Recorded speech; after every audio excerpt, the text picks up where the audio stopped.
Hello everyone, welcome to What If Quirkless Deku Awaken Lifeforce Stealing Quirk Part 3. Before we start, please go support Silverlion 12k for writing that awesome fanfic. Chapter 39. Alright everyone, listen up. I don't want to hurt you, and you all want to get through this alive. So just put all your valuables in the bags my men are bringing around. As this was said, 5 men came in with guns and sacks. Izuku, Achako, and Nijira pulled the Midoriyas down below the table before starting a plan. They probably don't know that there's 3 students of UA with licenses here yet. We can use that to our advantage. I'll start drawing their attention with some energy blasts to move things, while Achako takes down some thugs with those martial arts moves you know. Meanwhile, I'll drain the life out of these guys through the ground so they'll be easier to take down for you before taking on the boss. The 3 agreed, with Hisashi and Inko watching their son in action up close and personal. As Nijira began making some tables move with some small energy blasts, Izuku began his magic on a thug in the corner before Achako knocked him out. The next was a guy somewhat closer, with Nijira keeping everyone's eyes on the opposite side of the room. The same thing happened, with this continuing until the boss was the only one left, becoming quite angered at something he had no idea was going on. Who was doing that? He started shooting his gun at where the table moved to make the customers and employees of the diner panic a bit. Izuku blasted the gun with a siphoning beam for it to turn to dust in the robber's hand, while Nijira and Achako came to deliver a swift kick to the face of the guy. They took him down before giving each other a high five in content. Unfortunately, the man wasn't down for long, with some form of shock-absorbing quirk to pull a knife while both their backs were turned. He charged at them, with Izuku coming behind to knock the thug off his feet and slam his head into the floor, making a notable crack in the hard flooring. "Are you both okay?" "Yeah, thanks. Good thing you had our backs." The 3 smiled as the police came, and not long after, thanks to one of the workers calling them. The trio explained the situation while also showing their licenses, proving that they weren't breaking laws before being free to go with the Midoriyas. "That was incredible, you 3. Those guys didn't have a chance against you." "It was nothing, sir. That was easy compared to what I face while on my internship with Ryukyu." "You mean the dragon hero? I remember when she was first debuting as a student in UA. Now she's one of the best heroes in this country." "Amazing." Hisashi smiled before thinking of what he said. "I still can't believe what happened to me." "It wasn't your fault, Dad. If you knew what was happening, you wouldn't have let it happen. Still doesn't mean I shouldn't get a little repercussion from what happened. I almost killed All Might. I almost killed you, Izuku." Izuku began patting his father's back with a smile. "If you were half the bloodthirsty monster that possessed you, you would not want to redeem yourself for this. That's what makes you different." Hisashi started to cry before hugging his son with smoke coming out of his mouth. "When did you grow up to become such a kind man, Izuku? Your old man is so proud of you." Izuku kept a tight hold on his father as they enjoyed a father-son moment, but it was sadly cut short by teams of reporters who wanted the scoop on what happened in the diner. "Excuse us, but can you please tell us what exactly happened here?" The moment Izuku broke the hug with his father, he looked at the person who questioned him, and the reporter instantly recognized him. "Oh my god, you're Catalyst, the next big hero people have been talking about." Izuku blushed in embarrassment. "Yeah, I'm Catalyst, but I'm nobody special. I'm just some guy that wanted to help." The reporters immediately started questioning him, his girlfriends, and his parents with question after question. "Who are you two to Catalyst? Aren't you that student that works with the dragon hero? How does it feel knowing your son is the possible next symbol of peace? Weren't you in the Camine incident a few weeks prior?" The comment about the Camine incident struck Hisashi where it hurts, knowing he nearly killed his own son from what he's seen of the fight to die a little inside. "Sorry to cut this short, but we don't have a lot of time before we have to get back to UA." Izuku ran with everyone as the reporters began charging for their scoop. They were able to duck into an alley, however, to avoid them before letting out a deep sigh. "Well, they're finally gone. No wonder Mr. Izawa hates the media, they're vultures." Nijira glanced over to see Hisashi hold his head down to question it. "Hey Mr. Midoriya, why are you so glum? Even though it wasn't my fault and I was barely able to comprehend it, I still nearly killed Izuku. It hurts and I can't fix it nearly as much as I want to." "But it wasn't you, sir, you had no control." "Maybe, but that doesn't mean it wasn't my body that was used to nearly kill Izuku and force All Might into retirement. It was gonna happen anyway, Dad. All Might was at the last of his length, and he was at least able to save one final person in his hero career. If it wasn't for him, to be honest, I don't think anyone else would have been able to stop what was possessing you." Those words brought a small sense of comfort to Hisashi, but deep down he'll always feel responsible for all the damage that was done. "Dad, look at me," Izuku said as he told his father. Hisashi did what his son requested. "You are in no way, shape or form responsible for the atrocities this quirk had caused. You were held captive, just an innocent man who tried to provide for his family. I don't see anything wrong with that." The group of 5 had split up after one more exchange for words. Inko and Hisashi went off to buy groceries, then the trio of Izuku, Ochako and Nijira went back to UA. Upon their arrival they were questioned due to the fact that the media had questioned him. After answering his classmates' questions he went to relax and enjoy the rest of the day, wondering how he would do the work study if he already had a pro hero license. With Mirio Pav. It was still early in the afternoon, but I decided to take a nap, and to my surprise it happened again. I see the first master of One for All stand before my eyes. Master, it's good to see you again. I've been meaning to ask what you meant before about All for One's quirk. The first master took a deep breath and then began. When my brother activated his quirk, he had gone mad with power and began stealing every quirk he could get his hands on. He had many quirks, but he wanted an immortality quirk, but never came across one. The closest he got was a slow-aging quirk, but he wanted more, so he studied books of black magic, hoping to find a way to become immortal. It wasn't until he stumbled upon Mephisto, the Lord of Rage and Hatred. He struck a deal with a demon for eternal life, but had to give up his physical body in order to become the new demon of hatred and anger. Before I could say anything else to the master, I woke up to my phone ringing. As I looked at the contact, it was Sir. Hello sir, how can I help you? All I heard next was a brief silence, then he spoke. I want you to bring Catalyst to my agency tomorrow. The next day, third person Pav. The members of Class A began sitting in their class as any other day with their teacher coming in. Alright, now on to business. Since all of you passed your exams to handle situations to use your quirks, we will be discussing internships with pro hero agencies. Unlike the work study you did some time ago, these are not mandatory, with the chances of you falling behind in your studies very likely. However, you will be placed in situations that will allow you experience none of us can teach you in a classroom. Unfortunately, the staff had held a discussion about if it would be too soon for the first years to do this, mainly because of what had happened over the year so far. Many were curious about this, as Izawa bluntly stated what conclusion the faculty came to. It's too soon for you all to be doing this. Many groaned before their teacher continued. However, you have shown that you can handle yourselves against major threats from being placed in danger time and time again. So to find a happy medium, we will be limiting the first year's internships to those who have good track records from the past. The doors started to open to Nijira, Mirio, and Tamaki walking in. These 3 will help explain it to you all. Nijira began first, with Tamaki beginning to hide his head to the class. Formalities probably aren't necessary now since you all know us, so let's get right to the point. The blue-haired girl began thinking of how to explain them before asking a question. So how much actual work did you all do on the work study? Many began to realize that they hardly were able to do anything with the exception of support to minor degrees in some cases. That's where the internship is different. Unlike the work study, you all will be able to do things because you all have licenses to handle situations. Mirio stepped up right after to explain. When you're out on the field doing a work study, you're no different than the sidekicks or pros. People get hurt and die in the real world. Every decision you make out in the field can mean life or death of someone. Depending on how you look at it, you can also learn from the experiences and turn it into something worthwhile. The blonde lost everyone before he explained what he meant. Take my quirk for example. My quirk allows me to phase through even solid ground if I wanted. Mirio punched the wall and kicked the floor for both to go through while laughing. Unfortunately, it took a lot of effort just so I can use it effectively. Because of this, I found myself dead last in my studies with my class. What did you do though? Kirishima asked this for Mirio to start pointing at his head. I had to think hard and work even harder. Thanks to my internship, I found ways to turn my own experiences to power. Because of that, Tagada here is arguably one of the closest to achieving the mantle, All Might left as I see it. That includes the pros. This surprised everyone, understanding the internships could possibly do something so close. Later that day. The students of Wano were trying to see who they could do an internship with, while Mirio had gone to talk to Izuku. Hey Izuku, you got a second buddy? Izuku walked up to Mirio. What's up? Well, you see, the hero I'm doing an internship with had asked me this morning if there was any chance that I could get you to come and talk to him this weekend. Izuku remembered that Mirio was doing an internship with the former sidekick of All Might, Night Eye. From what he learned of the hero, Night Eye doesn't just let anyone work for him. The fact he specifically requested Izuku means he's caught the pro's eye. I don't see why it wouldn't be an issue. Awesome, meet me out by the gate Saturday at 8 and I'll lead you to the agency.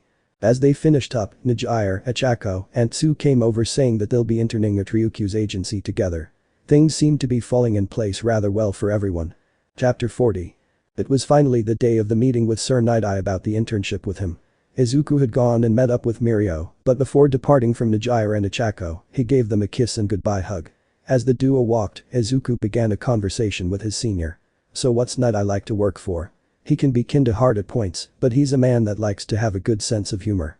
That's a bit off from what I'd expect. He says the world doesn't have enough humor in it, so he goes under the brief heroes should have a sense of humor. Izuku started to breathe in as if he was in pain before speaking. That may be a deciding factor for him if he lets me in. Why is that? I've never told a joke in my life.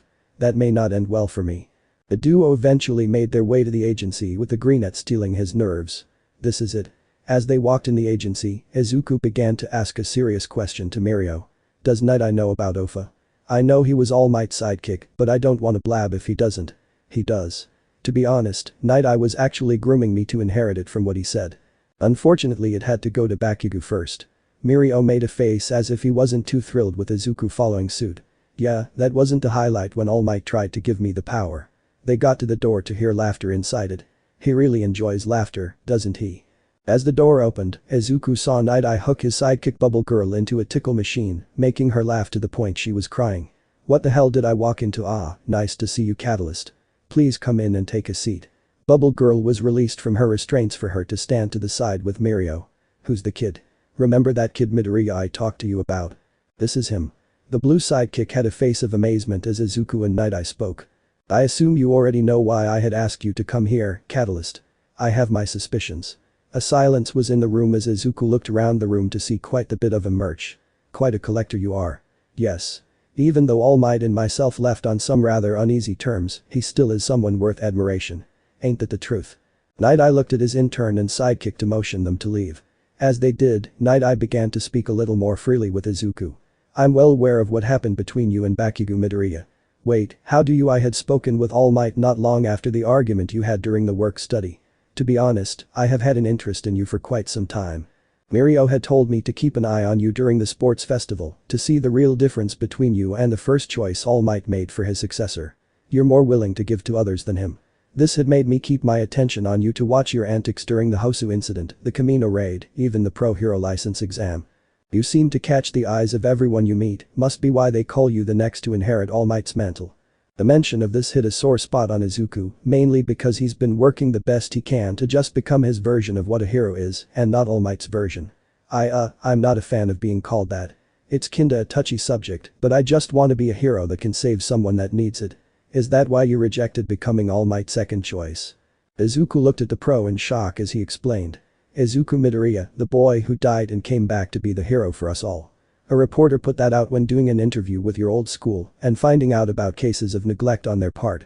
Sigh, so why do you want me here? Although Ryukyu laid the groundwork for you, UA gave you the possibilities, Maruko grew your combat skills, Edshot trained you in weaponry, and Gang Orca trained you in leadership.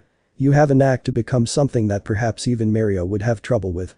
What would happen if you learned how to handle yourself with predicting an enemy's next moves similar to how I can? Izuku went wide-eyed at this while Night Eye stood up. The flaw with All Might was he was the only dazzling light that could hold his own against the endless darkness. Though many heroes do amazing work, none are able to fit the mold he left behind. You and Mirio are different, however. You both have the ability to fit that mold exactly if groomed right. He passed a stamp to Izuku to see what he'll do. I can give you the tools, but it is your choice to use them. Will you use them? Izuku pulled the form for the internship before stamping it down. Welcome to the agency, Izuku Midoriya. After joining the Night Eye agency, they decided to patrol by splitting up in pairs of two, Night Eye with Bubble Girl and Izuku with Mirio. As the four split up to cover more ground, Izuku and Mirio were given a picture of a man who they were told to avoid at all cost. The man's name was Kai Chisaki, an extraordinarily dangerous man with ties to a Yakuza group known as the Heiseikai. While the duo were out patrolling the area, many recognized the duo as the next greatest heroes. Isn't that Lemillion? You're right. And he's with Catalyst, so cool. Izuku was a little uncomfortable with the fact people were talking about him in a positive way, while Mirio stayed calm. I guess you're still not used to the whole popularity thing yet. Not yet. I'm not that used to being looked at this favorably by people. As they continued to walk, the blonde OFA user began to start a conversation. So why didn't you want the power when All Might offered it to you? Wait, how do you? He told me and Sir about it. In all honesty though, you deserved it more. Izuku let out a sigh before answering. I went on my work study with Gran Torino, a pro that used to teach All Might. He thought I was the person he originally gave the power to, not realizing Kachin got it over me. After he came to clarify things, he offered me the power. I was still on bad terms with the pro, and this made me kinda feel insulted by it. In the end, I wanted to make a point come across people. Which was. I wouldn't need his power to become a hero he should have been to me. Though in the end, I feel like I was a little too hard on him when I refused. Heroics is dangerous, but I still think he should have chosen a better choice of words besides those. I guess meeting your heroes isn't something you always want to do. Makes sense if the heroes put on a pedestal already. They were brought out of their conversation by a little girl bumping into Izuku and falling down. You okay? That was a pretty bad fall. Izuku knelt down to help the girl up with her flinching at him attempting to touch her. Are you okay? Can I pick you up? While lifting the child up on her feet, Izuku took note of her wearing a rather dirty large shirt and a bunch of bandages on her arms and legs. Immediately, his thought of how she reacted hit a conclusion with him. Is this girl being neglected or abused? You should be more careful, Eri, don't want to cause so much trouble for the heroes. The figure came out of the alleyway with it being a dark-haired man with a green jacket wearing white gloves. The most notable thing on the man was a plague mask covering his mouth. Both boys knew who this man was to immediately go pale, remembering him as the man Night Eye said to not get involved with under any circumstances. Kai Chisaki, aka Overhaul. I'm sorry about my daughter. She had a bit of a tantrum and ran off on me. She's shaking. She seems to be on the verge of a mental breakdown, but refuses to make a sound. No worries. Hey, you're one of the Heiseikai. You're famous around here. I guess. Try not to pay attention to the mask. It's to keep the filth out. Now if you wouldn't mind, I need to take Eri home. Izuku didn't like doing it, but he started to let go of the girl with her holding him like it was the only thing she could do. Please don't go. The first words that she spoke this entire time were a small and weak begging for help. Sir, she seems to be afraid of you and doesn't want to let go of me. She tends to do that. I had to scold her a little while ago for throwing a tantrum cause she didn't get what she wanted. Izuku looked for anything he could to keep her from going with the man to begin explaining what he sees of the girl. Her whole body is covered in bandages. What happened? Eri has a tendency to play rough. It's not as bad as it looks. They run up her arms and legs, it doesn't look like playing rough to me. She's an exceptionally clumsy girl. Izuku held the girl close to her while staring Chisaki down. I don't know what happened to this girl, but I'm not letting you take her without the police, saying it's okay first. This comment angered Chisaki to the point that even Mirio was worried. What are you doing, man? We don't want to start a scene here. As Chisaki went for his glove to slowly pull it off, Eri realized what was about to happen to run out of Izuku's arms to follow. Done with your tantrum now? I'm sorry to have you enter into our family problems. Izuku was ready to head after them before Mirio stopped him. We're not going to pursue. What? You saw as well as I did the state that girl was in. Why aren't we doing anything? If we were to pursue, it could jeopardize the entire investigation into the Heiseikai. It hurts, but we need to walk away now. Mirio held his head down while holding the 1 million number on his chest.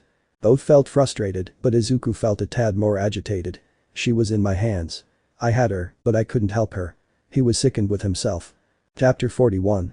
Once reuniting with Night Eye, they gave him the rundown of how the encounter played out, as the two teens had felt guilty with themselves for letting the little girl go. Night Eye told the duo to return to the academy and wait for further orders. Upon arrival at the dorms, Izuku noticed everyone in the common space looking at him.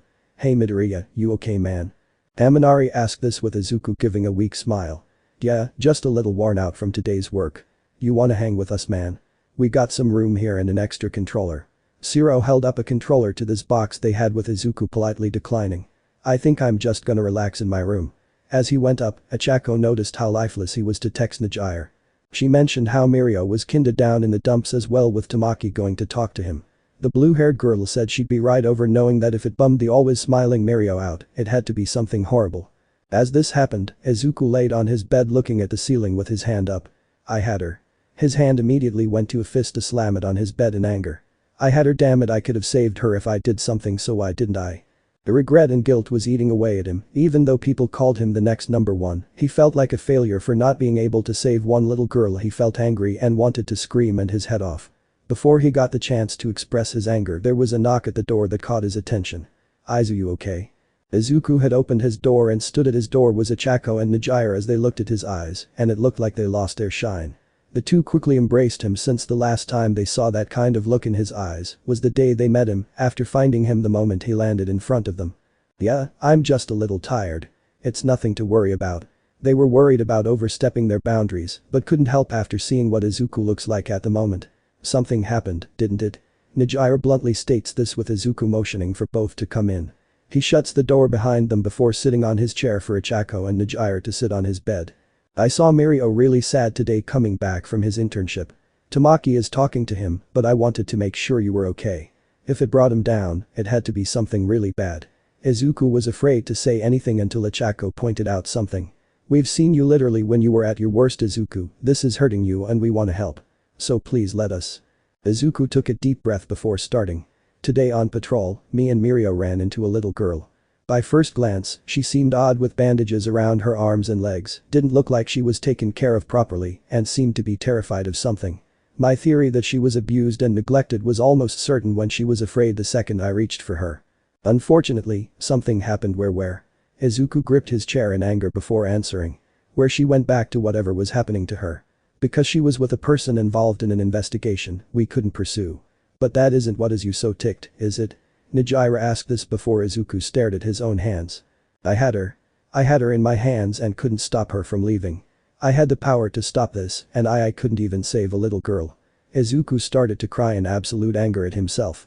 I'm a failure as a hero. What hero can't save someone that is literally in their hands, begging for you to help them? Izuku was distraught with his failure for Ichako to try and hug him. Meanwhile, Nijira went to kneel down to his eye level. It's a painful reality we have to all face one day, but we eventually learn it in some way. Heroes aren't all powerful.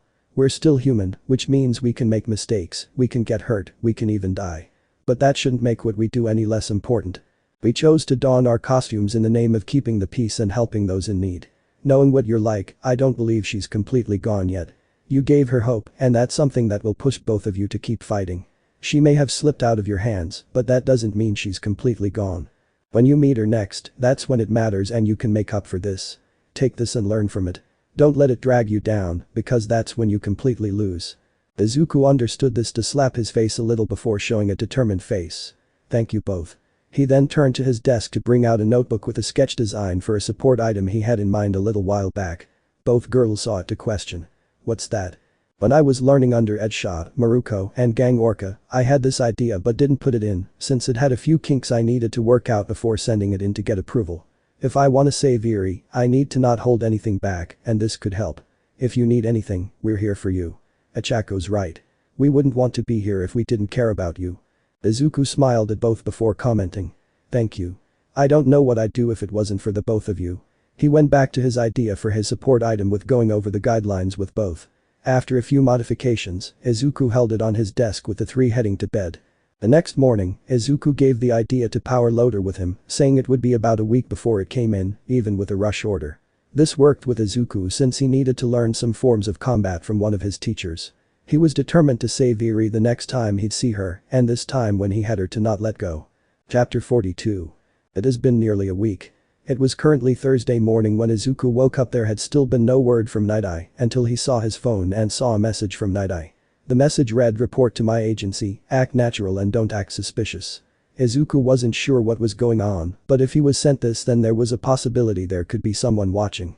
As Izuku was waking up he got ready to take off. He noticed Ichako, Tsuyu and Kirishima were also heading out. The peculiar thing was that they took the same bus and got off at the same stops. When they stood outside of Night Eye's agency they had understood it was about the similarities and connections that they encountered in their internships.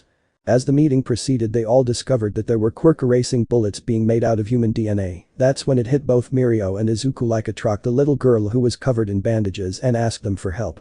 They both now realized that if they would have done something back then, maybe they could have done more for this investigation and stopped her torture right then and there. Upon our investigation, we have discovered that the Heiseikai has been distributing these illegal Quirk drugs and that the leader has a daughter. With a little investigation on this, we have also discovered that the child is in the Yakuza's stronghold. In 2 hours, we shall begin a raid on the stronghold. Before people got up, Night Eye gave one last piece of evidence. We do not know how far their production of these Quirk erasing bullets are, be careful. When the meeting ended, Izuku and Mirio felt horrible. This happened with their classmates trying to reassure them. So that's why you were so distraught, man. Sorry you had to deal with that. Kirishima tried to help his friend with Izuku glancing at Mirio. We have a second chance to save Eri. Mirio takes a big inhale in before shouting in determination. That's right Midoriya, let's save Eri, yeah. The act was kinda shocking to many, but this was proof that he was ready to save the little girl beyond doubt. Alright you all, get ready. They looked behind them to see their teacher Mr. Izawa walk up to them before passing something to Izuku. Powerloader said it was ready this morning. Thought it would come in handy. Izuku activated the capsule in his hand to show a large sword similar to his original Buster sword. This one, however, had a bit of a difference to it. A new sword. Something like that. Izuku thanked his teacher before heading to the changing room to put his hero costume on. I'm gonna save you, Eri. I promise. At the hideout. The group of heroes and cops piled in the front of the building, waiting patiently for the warrant to show allowing them to raid the residence. As the officer holding the paper came, they immediately began ringing the doorbell to explain the situation. Before they could say anything though, a man of monstrous proportions came barreling through the front door, sending some cops in the air. Those who were able to memorize the files knew this was Rukia Katsukim, a man who can steal people's vitality by just making physical contact with them.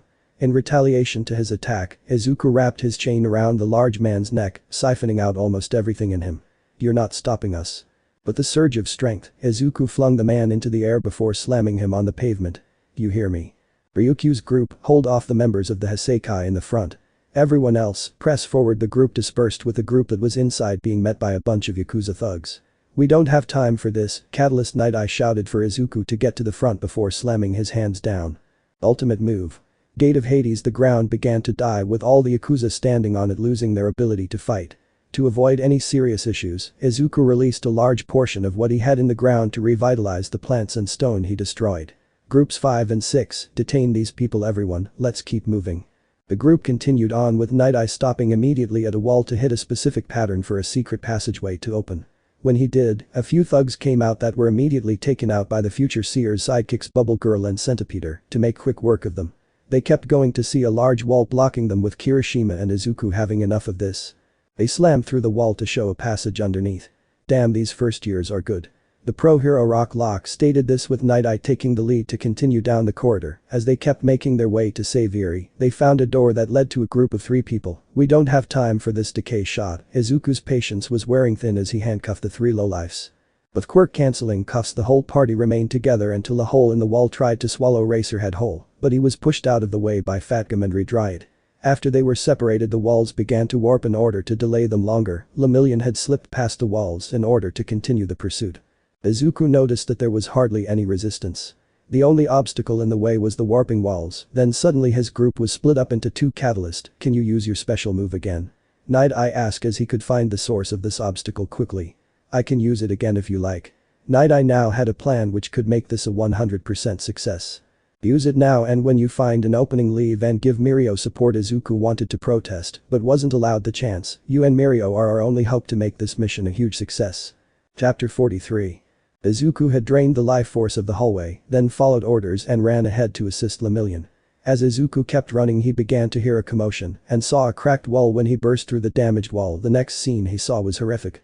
The sight was none other than Lemillion about to be shot with a pistol. As Izuku saw this, he brought out his sword and directly threw at the gunman's bullet. Everyone stopped to see the giant buster sword on the ground with Izuku knocking out the gunner after.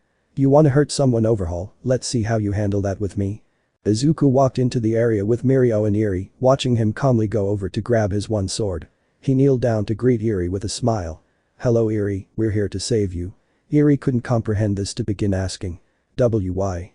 Why are you going so far for me? I'm cursed. Izuku patted her head before giving another warm smile. Trust me when I say this, you're not cursed. You're just hurt and scared with nobody able to help you. But today that changes. You're in our arms and we're not letting go this time. Izuku got up to shoot a death glare at Overhaul. You think just because you're here, you'll win? I don't think. Izuku swung his sword up and on his shoulders before giving a determined look. I know. Immediately, Izuku charged at Overhaul with him destroying the ground to stop the grenade. This was met with Izuku slicing the spikes to make areas for him to walk on, closing the gap between them. The villain was about to send another barrage at Izuku, but just as he was, Mirio came over to give him a punch to the face, sliding him back. You filthy! Before Overhaul could attack again, Izuku gave a solid stomp on his face before jumping back at Mirio's side. I'm guessing you've got some energy in your tank. Oh, I got plenty, Lemillion. Let's settle this once and for all. Right behind you, Catalyst. The 2 charged with Overhaul in a corner. Time to wake up, Chrono. Hearing this, Overhaul's assistant sent an arrow at the 2 for it to hit Izuku. Mirio pulled him out of the way to avoid this, along with having the arrow-like object phase through the blonde. Thanks for the save. No worries. Feel like taking him down first? That's probably the safest thing to do. Mirio threw Izuku over to Chrono with him prepared to attack again. This only failed with Izuku using the wind currents to propel himself just out of harm's way before slamming his giant sword on the time villain's head to knock him out again. Izuku then looked at Overhaul again, with him sending even more spikes at both him and Eri. To counter this worry, Mirio charged to keep the little girl safe, with Izuku unable to move due to the villain's unconscious subordinate behind him. Focus, Izuku, you've learned how to fight with weapons from Edshot. Use what he taught you. Time went slow, with Mirio worried for his friend, along with Eri covering her eyes, afraid to watch a nightmare happen again. Now. At breaking speeds, Izuku began slicing and dicing the reshaped flooring that was coming at him, while Mirio charged through the flooring near him with 10% OFA. He jumped to a safe area before charging at Overhaul to force his onslaught to stop. When it did, Izuku brought his new sword to take aim. Lemillion, dodge, Izuku shouted this as gunshot was heard and a round fired from Izuku's sword, and it hit the Mad Doctor in the head. Everyone was pale, thinking Izuku may have actually ended the monster. When he hit the ground, Mirio was going to question it before seeing no actual injury on the man. Catalyst, what did you do? It was an idea I had. The main reason why my original life siphoning shot attack couldn't hit long distance was because it isn't a clear shot per se. The back end of my new sword acts similar to the long barrel of a rifle to increase its straight trajectory for a longer distance, thus turning it into the ultimate long distance weapon for me. I call it limbo roulette. Yeah, you lost me there, but nice shot. Izuku started to laugh a little before turning his swords back into capsules to put them away. Is Eri okay? She didn't get hurt from this, but she'll probably prefer to get out of this place before saying she's okay. As if on cue, the pros and police came in to see 3 of the Hassaikai unconscious, counting their leader to apprehend and finish the job. The leading officer had spoken in his walkie to announce the end. Everyone. Chisaki is down and the child is safe. Mission successful. I repeat, mission successful. Izuku had gone to Eri to offer his hand, with her hesitant to take it. It's okay, Eri, your nightmare's over now. He smiled at her, with tears welling in the little girl's eyes, seeing the monster she was forced to be a human lab rat for was now being taken away. Shaking in fear this was all a dream, Eri reached for Izuku to hug him before crying in his pant leg, thanking him for what he did. Izuku knelt down to hug the little girl, while patting her head to tell her it's alright. After a few minutes of this, Eri started to fall asleep, with Izuku carrying her out to an ambulance. There, he realized Kirishima was hurt along with Fatum, along with a few other cops and pros. Worrying for their safety, Izuku asked if he could make a makeshift medical tent for those that are seriously injured, to which the authorities agreed, understanding how his quirk works. Going down the line of most injured to those who had a few broken bones, Izuku started with Fatum and Kirishima, who looked like a mess in the best way to explain it. Kirishima needed the most attention, to where Izuku began dropping large amounts of life energy in his classmate and friend. When he started to heal, he looked over to see Izuku with his hand on the Ritide's forehead. Did we win? We did, now save your strength.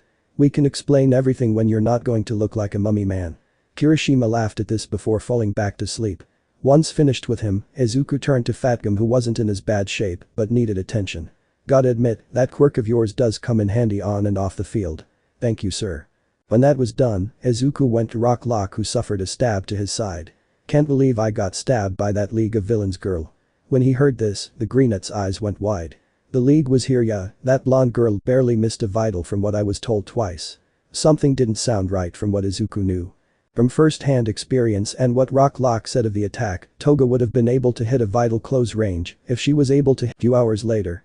After finally finishing with everyone, Izuku was clear to leave with him, Achako, and Nijira going directly to the hospital to make sure Eri is alright. While there, they ran into their teacher Mr. Izawa, who was talking with a doctor. Midoriya, Uraraka, Hado, what are you 3 doing here? Sorry, sir. I just wanted to make sure Eri was okay. She's fine for now, but we need to take some precautions with her. The quirk she has is able to rewind something to a pre-existing time and can only be used on human beings. We aren't fully sure how, but the horn on her head is responsible for this and is where her quirk lays. A quirk that powerful in a little girl like her? That has to cause some problems for her. Nijira states this with Izawa motioning to a room with a sleeping girl inside. For now, she'll stay here. But what happens after is still in the air. He then turned to the trio to say his final bit. Go home, you 3. You look like you need to rest a bit. Chapter 44. A few days had passed since the incident during the Hassaikai raid. Izuku, Achako, and Nijira had returned to their normal lives for the most part, with the occasional attempt to see the little girl they saved during the attack. Unfortunately, these would come to a quick halt when the doctors and nurses would prevent them from entering the room. Due to both Eri's inability to control her quirk and the fact she is very hesitant to trust people, the doctor had deemed it probably the best course of action to not allow anyone to see the little girl and quarantine her so as to help her get better and avoid her from having too much strain on herself, in fear she may become unstable. Izuku felt discouraged that he couldn't see Eri, but understood that this is probably the best. As they returned to UA, an unsettling thought came into the Greenet's mind to make him wonder. I wonder where the League is hiding. Somewhere in an abandoned building of Japan. The members of the League that were left sat in an abandoned building outside of a forest. As they did, some began to act strangely compared to their normal self. Huh? Shigaraki's lifeless eyes began to show some confusion through his hand on his face. He called father. Where am I? Toga began looking around confused with Dabi having a similar look on his face. Who are you people and where am I? As the trio looked at each other, a person with a strange face in Kurogiri's outfit began coming into the room looking at everyone. Okay, who the heck are you people? Come to think of it, how am I not dead? Boulders crushed my skull. Many started looking around with Shigaraki starting first. If I remember correctly, I was walking down the street trying to find someone to help me before a man in a suit brought me in. When he did, Shigaraki began going pale with Dabi holding absolute fear in him. No, I couldn't have. He's my baby brother. There's no way I'd hurt Shoto. Toga started looking at her hands and subconsciously seeing blood cover them. I killed her. She began vomiting on the floor, remembering an image of her sucking the blood of one of her classmates out through a straw that she freshly killed. No, I couldn't have hurt Shota. He's my bud. The man began to lose it with memories of the USJ flooding his head. The hand villain immediately fell to the ground and screamed his lungs out. He began remembering all the people he's hurt or killed, begging it was a lie. The scene with the four was that out of a nightmare with Shigaraki laying on the ground losing his mind through screams, Dabi on his knees begging this to be wrong, Toga violently sick to the point she was almost literally puking her guts out, remembering all the people she's killed. And the man crying and praying to whatever god that put him on this earth again for forgiveness, hurting his best friend. Minutes continued with them turning to hours. Reality was a cruel mistress for the four, as the truth behind what they did was resurfacing. Dabi was the first to speak. We killed people. It was wrong, but we killed people for no reason but our own selfish agenda.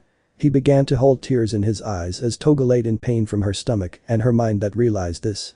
The first to say something was the man in Kurogiri's clothes. There's no choice. If we turn ourselves in, maybe we can make amends in some way for those that were wronged by us. Everyone nodded as the man opened a portal from black mist. If we turn ourselves in, it looks better for us. You're right, whoever you are. We do this, at least the world won't be on edge with us loose. Police station. A small group of four had left the abandoned warehouse and made their way to a police station. Some people gave them a few weird looks, but upon their arrival to the station, every police officer saw them and pointed their guns directly at them. We'd like to turn ourselves in, Shigaraki said, while he and the other three began to hold their arms out, waiting for handcuffs to be on their wrists as the police approached them cautiously in case it was a trap. Once the four were in handcuffs, Shigaraki spoke again. I want to see Almide in Catalyst please. Then Kurogiri asked to see three people. I want to see Eraserhead, Present Mick and Midnight. This seemed like a reasonable request, so they put them in a holding cell and contacted the people they wanted to see. At UA. Everyone was in the common room relaxing when Izawa, Mick and Almide dashed inside the room. Catalyst, we're being called into the police station. They said the League of Villains turned themselves in PFFT. What Izuku was so shocked by this act that he spat the tea he was drinking out on Mineta, who was sitting in spitting range. Sorry. He passed a small towel to his small classmate before trying to get a little information on this. If they have the League in custody, why do they need us? Apparently, Shigaraki had asked for myself and you to speak with him personally, along with some man who states he's Kurogiri asking for Mick, Izawa and Midnight. They haven't done anything yet to make them deny the offer, so it was not that much of a problem. Midnight went on ahead, so we'll meet her there. Izawa passed Izuku's costume to him before he gave Ichako and Najira a kiss goodbye before jumping up to head out.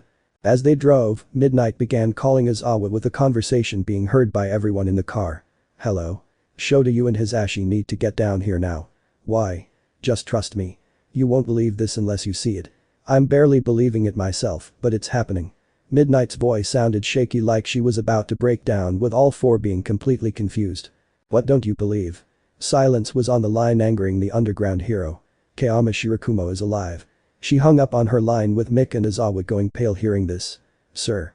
Is everything alright? Izawa didn't answer Izuku as he kept repeating the same words over and over again. There's no way. I saw him die. All Might saw that the two were shaking with a look as if they saw a ghost. Whoever this Shirakumo person was, it shook both to the bone to the point they stayed completely silent. At the station. The four entered into the station with Midnight meeting them midway. Where is he? Izawa was on the verge of losing it as Midnight led them to the rooms the four members of the League were. Each was put in a different room with their hands being cuffed with Quirk cancelling handcuffs that were bound to the table. Walking to one of the windows, both Mick and Izawa saw a man with light blue hair in Kurogiri's outfit with a metal plating where his neck was. There's no way that's Shirakumo. I saw his head get crushed, that can't be him. Izawa was extremely enraged with Mick not exactly far from shouting in anger as well. Ms. Midnight, who's this Shirakumo person? Shirakumo Oboro was a student when we were at UA. In our second year, he died during an attempt to save children with Izawa, seeing his head get crushed by falling boulders. To say they're in denial is understanding. Detective Tsukauchi came in not long after Izuku was told this. Good to see you four are here. Izawa turned to the detective demanding answers. Who is that, and why does he look like our friend? We ran some background checks on him through DNA and quirks. From what we can tell, DNA matches with the baseline for the warp gate he holds being Cloud. As far as we can tell, the man in that room is without a doubt Shirakumo Oboro. The underground pro couldn't believe his words. He knew better than anyone that Shirakumo died and had his body incinerated, yet in that room stood a man that by all logical science is him. Let's split up and interrogate the four. I'll take Himiko Toga, All Might can take Shigaraki, Catalyst can take Dabi, and you two can take Kurogiri. Midnight suggested this, making the confusion during naming the warp gate user. They agreed and split up with this said. With Izuku. Izuku entered the room with the cremation villain's head on the table in self-agony. Dabi. He held his head up to see Izuku before holding his head down. I'm sorry. For what? I nearly hurt you and your friends in the past along with a few pros. Because of this, I should be locked up with a death sentence being in mind. Dabi started to cry before continuing. I've done so many awful things in my life. But the worst thing I've done in my life is nearly kill my little brother. Hick, I'm sorry Shoto. I didn't mean to. Hearing Todoroki's name made Izuku go pale. Dabi, what's your real name? Sniffle Tuya Todoroki. So you're Todoroki's brother. He nodded. Tell me, what happened to you? How did this happen and what led you to become this? Tuya got his head up and began explaining. How much of Shoto's life do you know about? Enough to know he wasn't brought up right. Then you probably understand that our family isn't exactly stable to some degree. When I was little, my father treated me like a tool to become his successor. My flames were far stronger than his, but my immunity to them were, let's just say, it wasn't as great as his. Because of this, I've been severely burned and had an accident that nearly killed me. Not long after, I found a man who called himself Afo. I don't have full comprehension on why I did what I did after, but I immediately began to desire the world society to bow to me. So you don't know why you did this? No. I know it's not a good reason, but I just don't know why I did. I had anger without a doubt, but I would never do the things I did. Izuku sighed before asking the newly discovered son of Endeavor about what he'd done. With Midnight. I was born with this quirk. Ever since I was a child, I've had an abnormal interest in blood. I thought it was my quirk, with my parents immediately being disgusted with my interests. Because of this, I prided myself to be the form of normal that my parents thought was right. It wasn't hard, but I didn't feel like myself. Sadly, I did something I regret with all my heart. What did you do? Toga was on the verge of losing what was inside her stomach as she said this. She began crying as she shouted what she did. I killed a classmate of mine. The young girl held a broken look as she answered. I don't know what happened, but I met some man a little time before this who knew I felt different than everyone to the point he told me to be myself and do what I wished. The fact she lost herself after speaking to some man surprised Midnight. So this man, who was he? I didn't know when I was younger, but I know now it was the villain Afo. The man that nearly killed All Might in Catalyst. Yet Toga was about to start crying again before she asked a question. Did I hurt my family when I did what I did? The R-rated hero was in shock at this when this question was asked. Out of everything she could ask, the fact she wanted to know if her family was okay surprised her. I don't know. I'll find out though after our chat here. Toga nodded as Midnight began asking more about her life after doing what she did. With Izawa and Mick.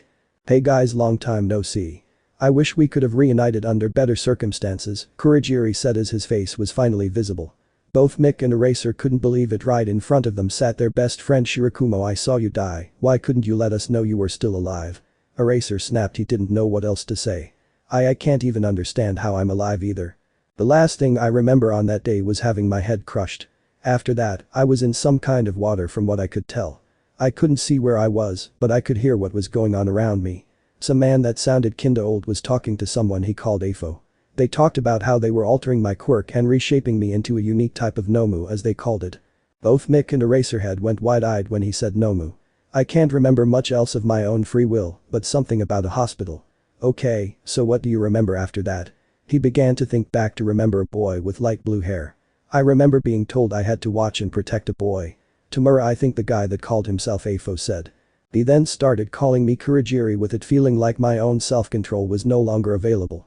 I was told to warp my body into the black mist as you saw and how to control my power. I was also given the goal to keep the boy safe no matter what. I was like that for years. Both couldn't understand any of this before Mick asked. Why didn't you recognize Shota when you saw him at the USJ? I did, but I couldn't do anything. It was like my own sense of moral was locked away and I could only do what I was told. Aizawa finally lost it and stood up to yell at the man in front of him.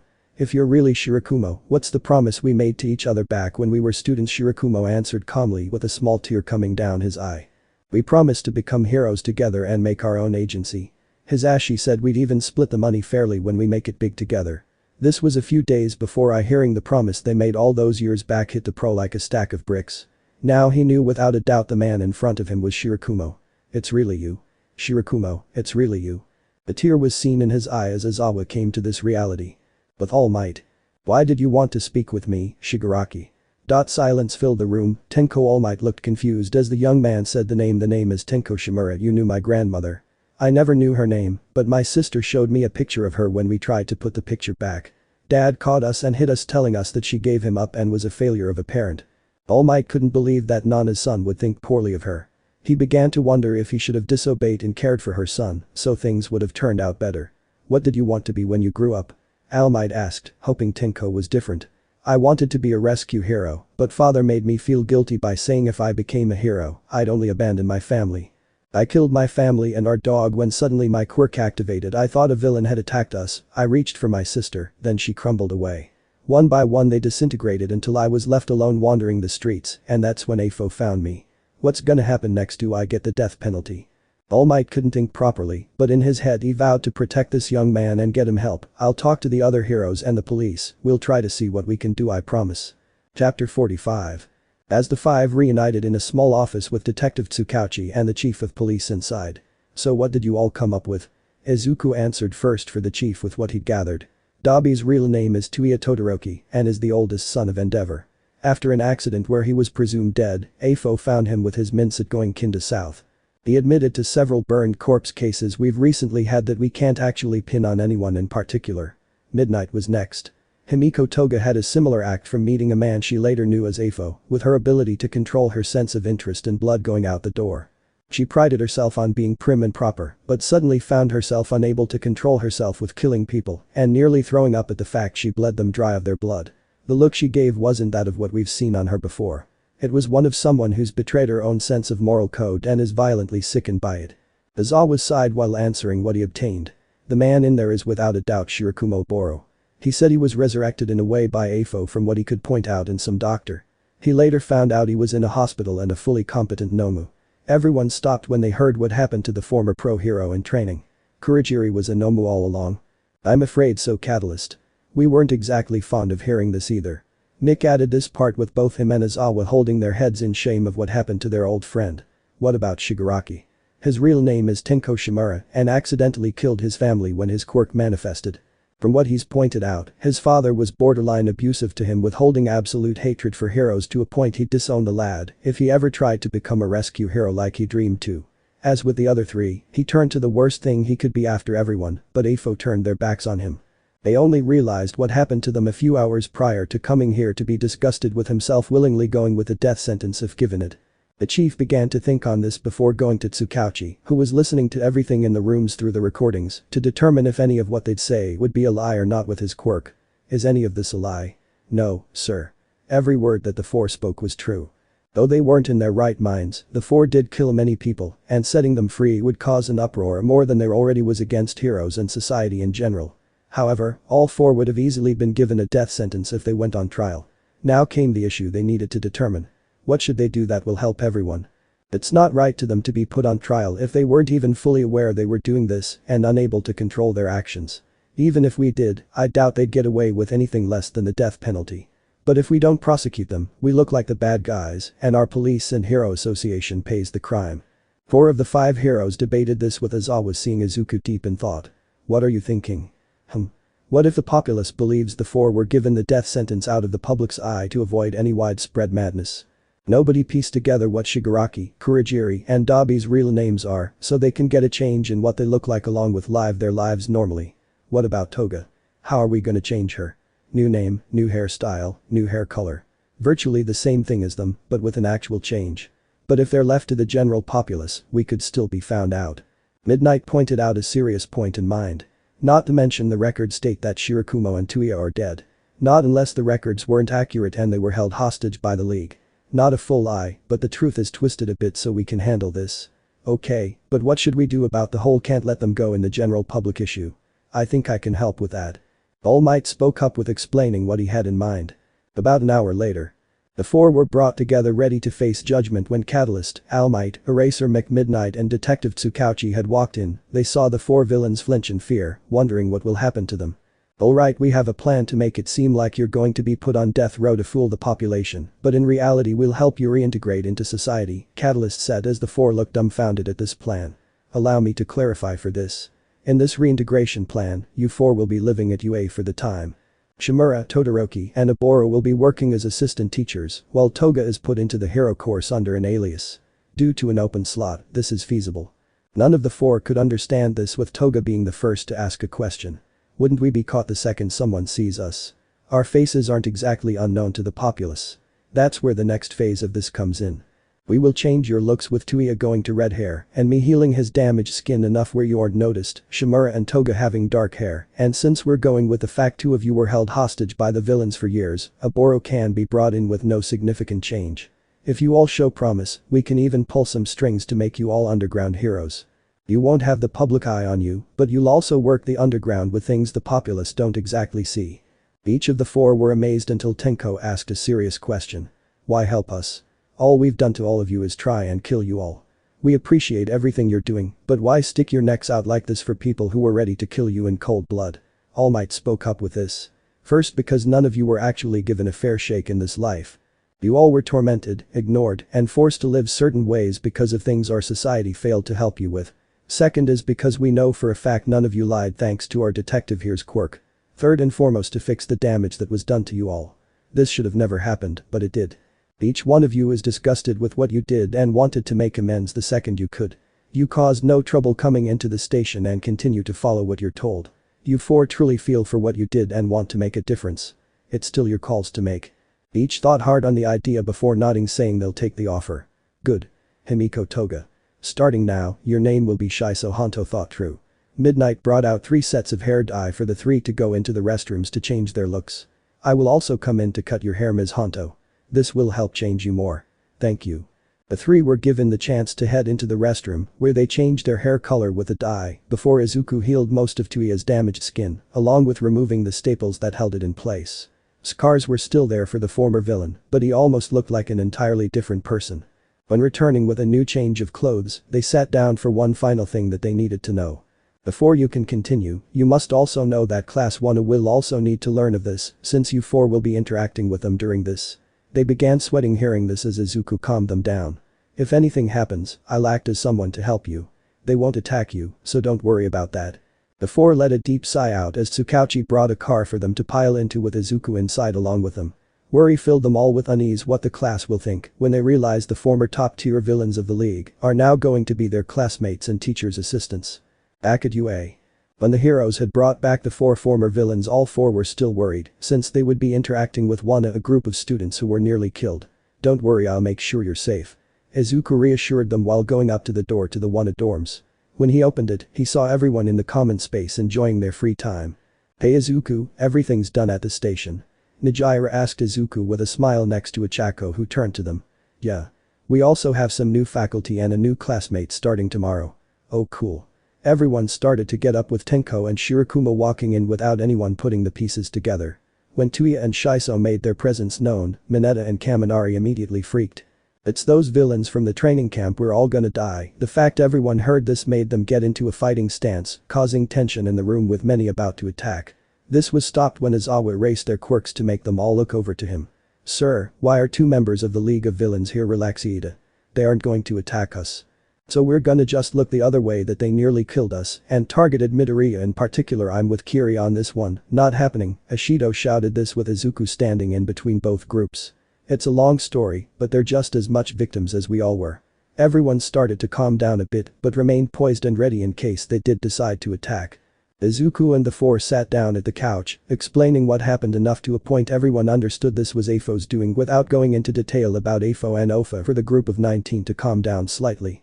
To simplify, the world will know that the League is dead and given a private death sentence to avoid any problems. Though this is technically a lie, they did technically get given up and have obeyed every rule they were given up till now.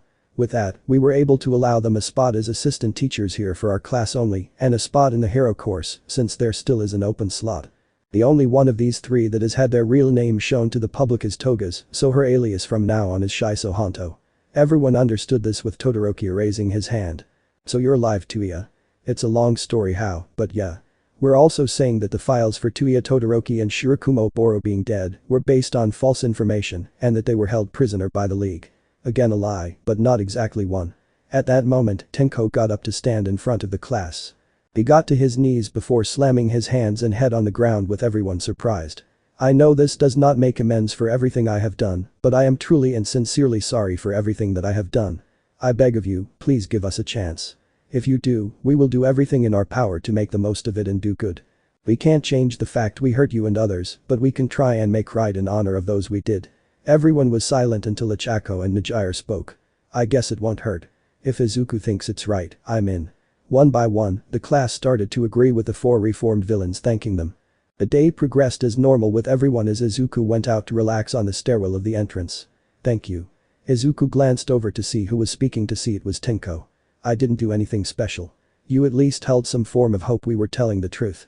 If it wasn't for you, we may not have gotten the second chance. Izuku smiled hearing this while looking at the sky.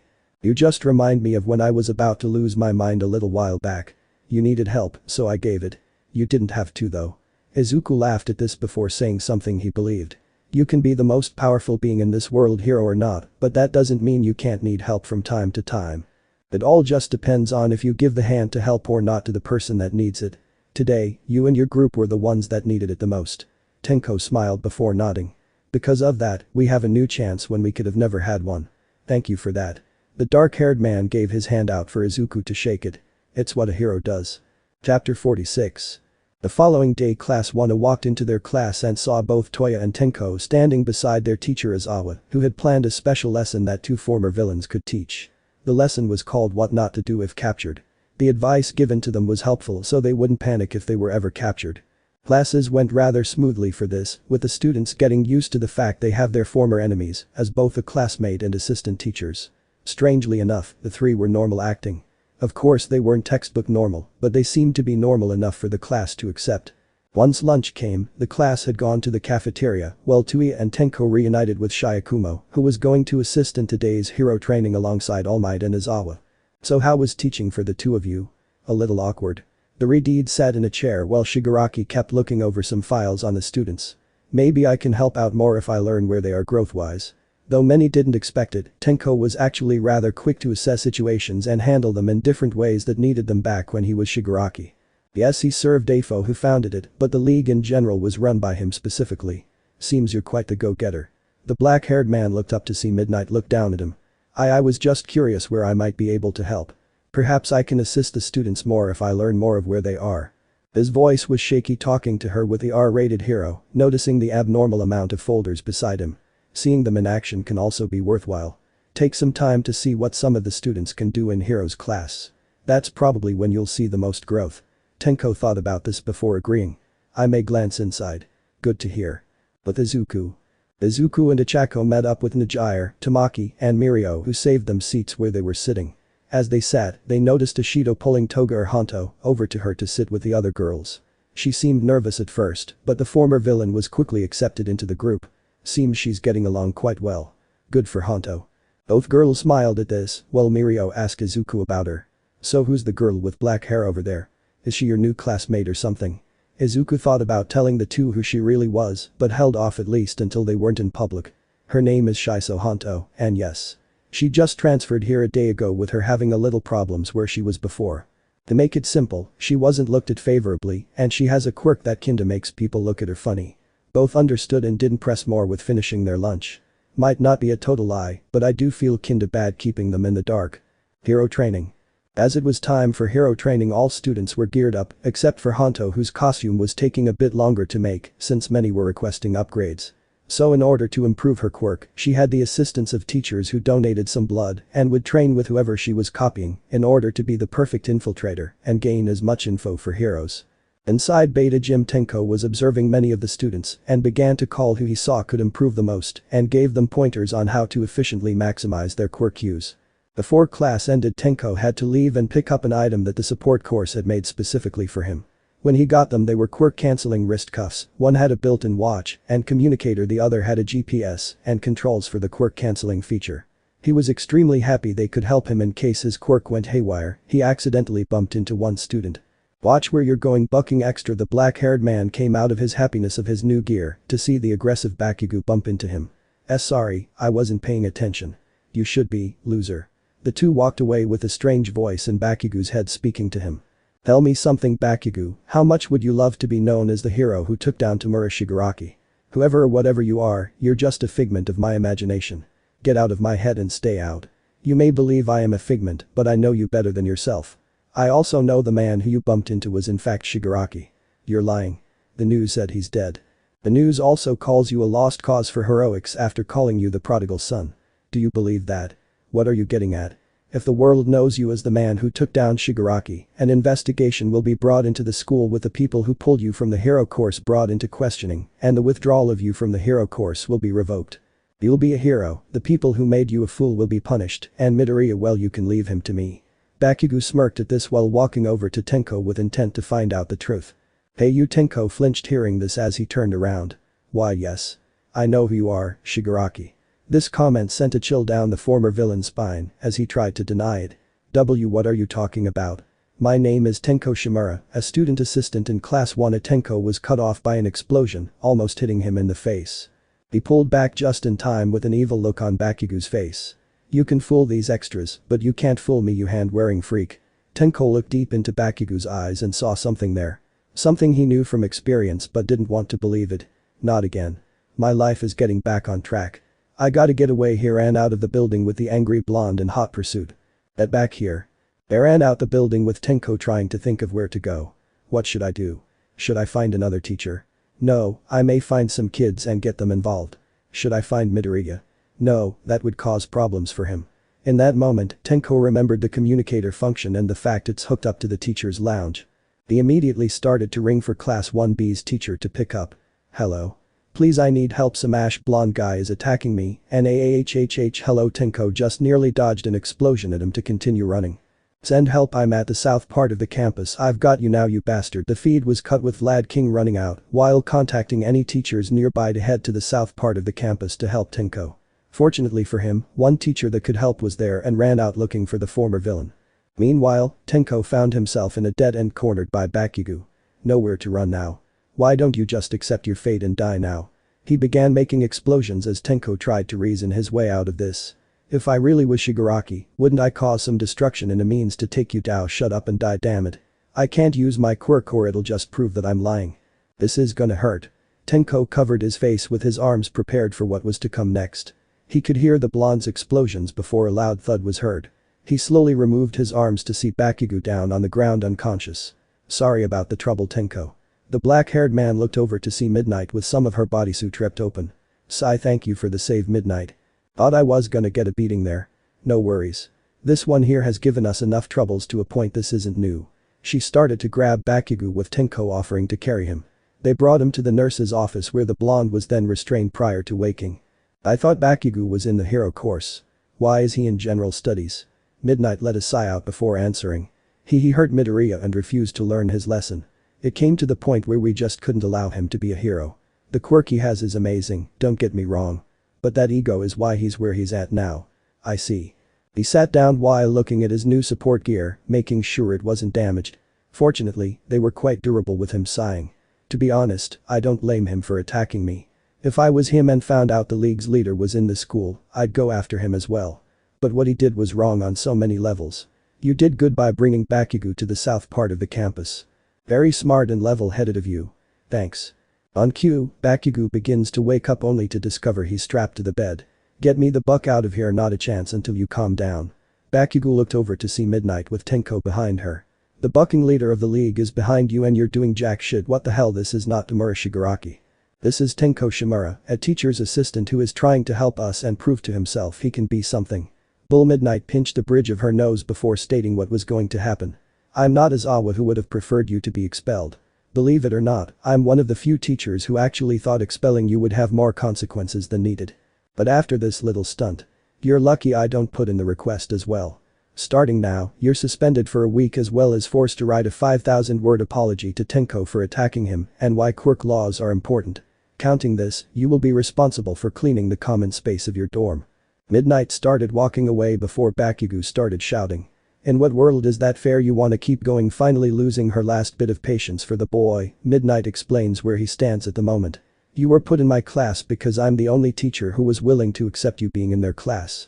Only 3 teachers ruled to keep you in UA, with the other 2 being All Might and Nezu. Everyone else wanted to expel you.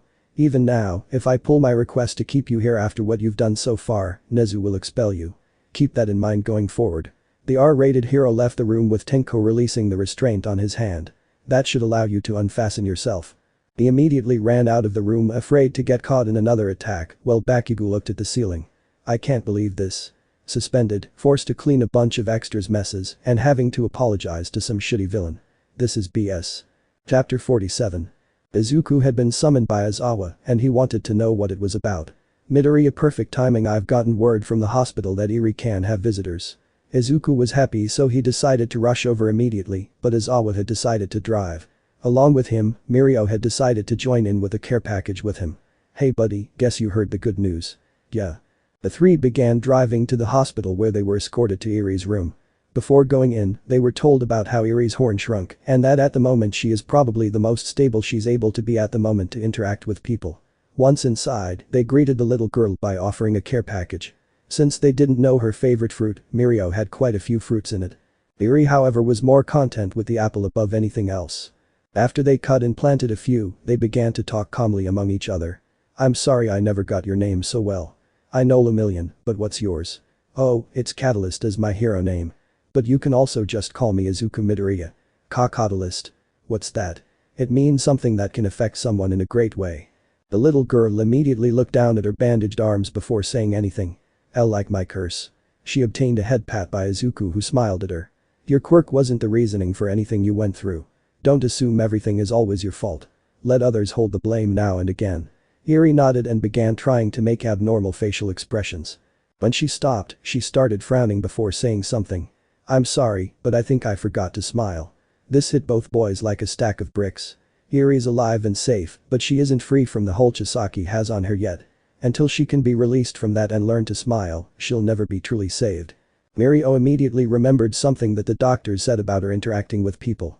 Hey Midoriya, isn't the school festival coming up? Izuku immediately understood what he meant to run over to Izawa. Sir. Would it be possible for Eri to leave the hospital for a day? He started to smirk knowing where he was going. Not a bad idea you two. I'll put it in request for Nezu and get her to do that. However, you're responsible for watching her Midoriya. Izuku nodded while Eri asked Mirio what they were talking about. What's a culture festival? It's a big and cool thing where there's a bunch of shows, food, and some other things. Come to think of it, they may even have candied apples. What are those? It's when they put apples on a stick and put them in some melted sugar to make it even sweeter than it already was. The thought of this made a bit of drool come down the little girl's mouth, making everyone know she was into it. Oh yeah, our classes are performing in it as well, you can see us do some cool stuff too. This piqued Eri's interest as they continued to talk for another hour before they had to leave. Back at UA. Upon returning to UA, everyone in Wano was hyped for the upcoming cultural festival. Many were trying to decide what to do for the event but couldn't seem to make up their minds. This was a once-a-year event where students could relax, and they definitely needed this after dealing with the attacks on their lives. Unfortunately, the students of Class A had to think of something they could do with nothing really sticking out to them. Everyone gave ideas, but several weren't exactly the greatest. At this moment, Honto started to get an idea seeing 2 ideas that were listed. Ooh, what if we did a concert? Everyone turned to her a little interested in it. We can mix dancing and Jiru's skill with music together. Mina can help us with the dancing, and Jiru can help with the music. Everyone thought about this with it sounding like it would be probably the best idea they could have at the moment. Then it settled, Class 1 shall be holding a concert. Everyone cheered with Honto extremely happy that she was able to make an idea everyone enjoyed. That's when everyone was being assigned roles. Izuku himself was lost in thought when his role was announced. It wasn't until Achak nudged his side. Huh? What? Sorry, I wasn't paying attention. Midoriya, you're gonna be one of the backup dancers during the performance, Iida said. Then came the most important part of the event. It was the band that needed to be formed, but the only one who everyone knew that was musically talented was Kayakajiru until another hand shot up. It was Honto. I actually know how to play drums, she said. Everyone looked at her a little surprised before explaining. I was trying to avoid my interest with my quirk, so to say, and found out I had a talent for it. This somewhat impressed the class as one by one, things began to fall into place for everyone. Few days later. Days leading to the culture festival progressed with everyone working the best they could to make it go rather well. During this, Izuku had been asked to take the second half of their performance to lift Aoyama up as a disco ball to run across the top beams of the auditorium, while simultaneously using his quirk to make the beams he shoots more flashy. After a little practice in combinations, both found out that their quirks could make a weaker or stronger version of the French boy's naval laser. This would make, as Aoyama would say, a more dazzling performance. Today was no different, with everyone practicing their steps and rhythms before a little crimson-eyed girl was shown with Mirio. Izuku, isn't that Eri? Achako pointed this out for him to realize she came to visit. Eri, how are you? Some of the students that were part of the raid walked over for the little girl to give most a blank look. Aizawa said that it was probably a good idea for her to come here before the festival, just as a way for her not to get too overwhelmed. You wanna help me show her around, Midoriya?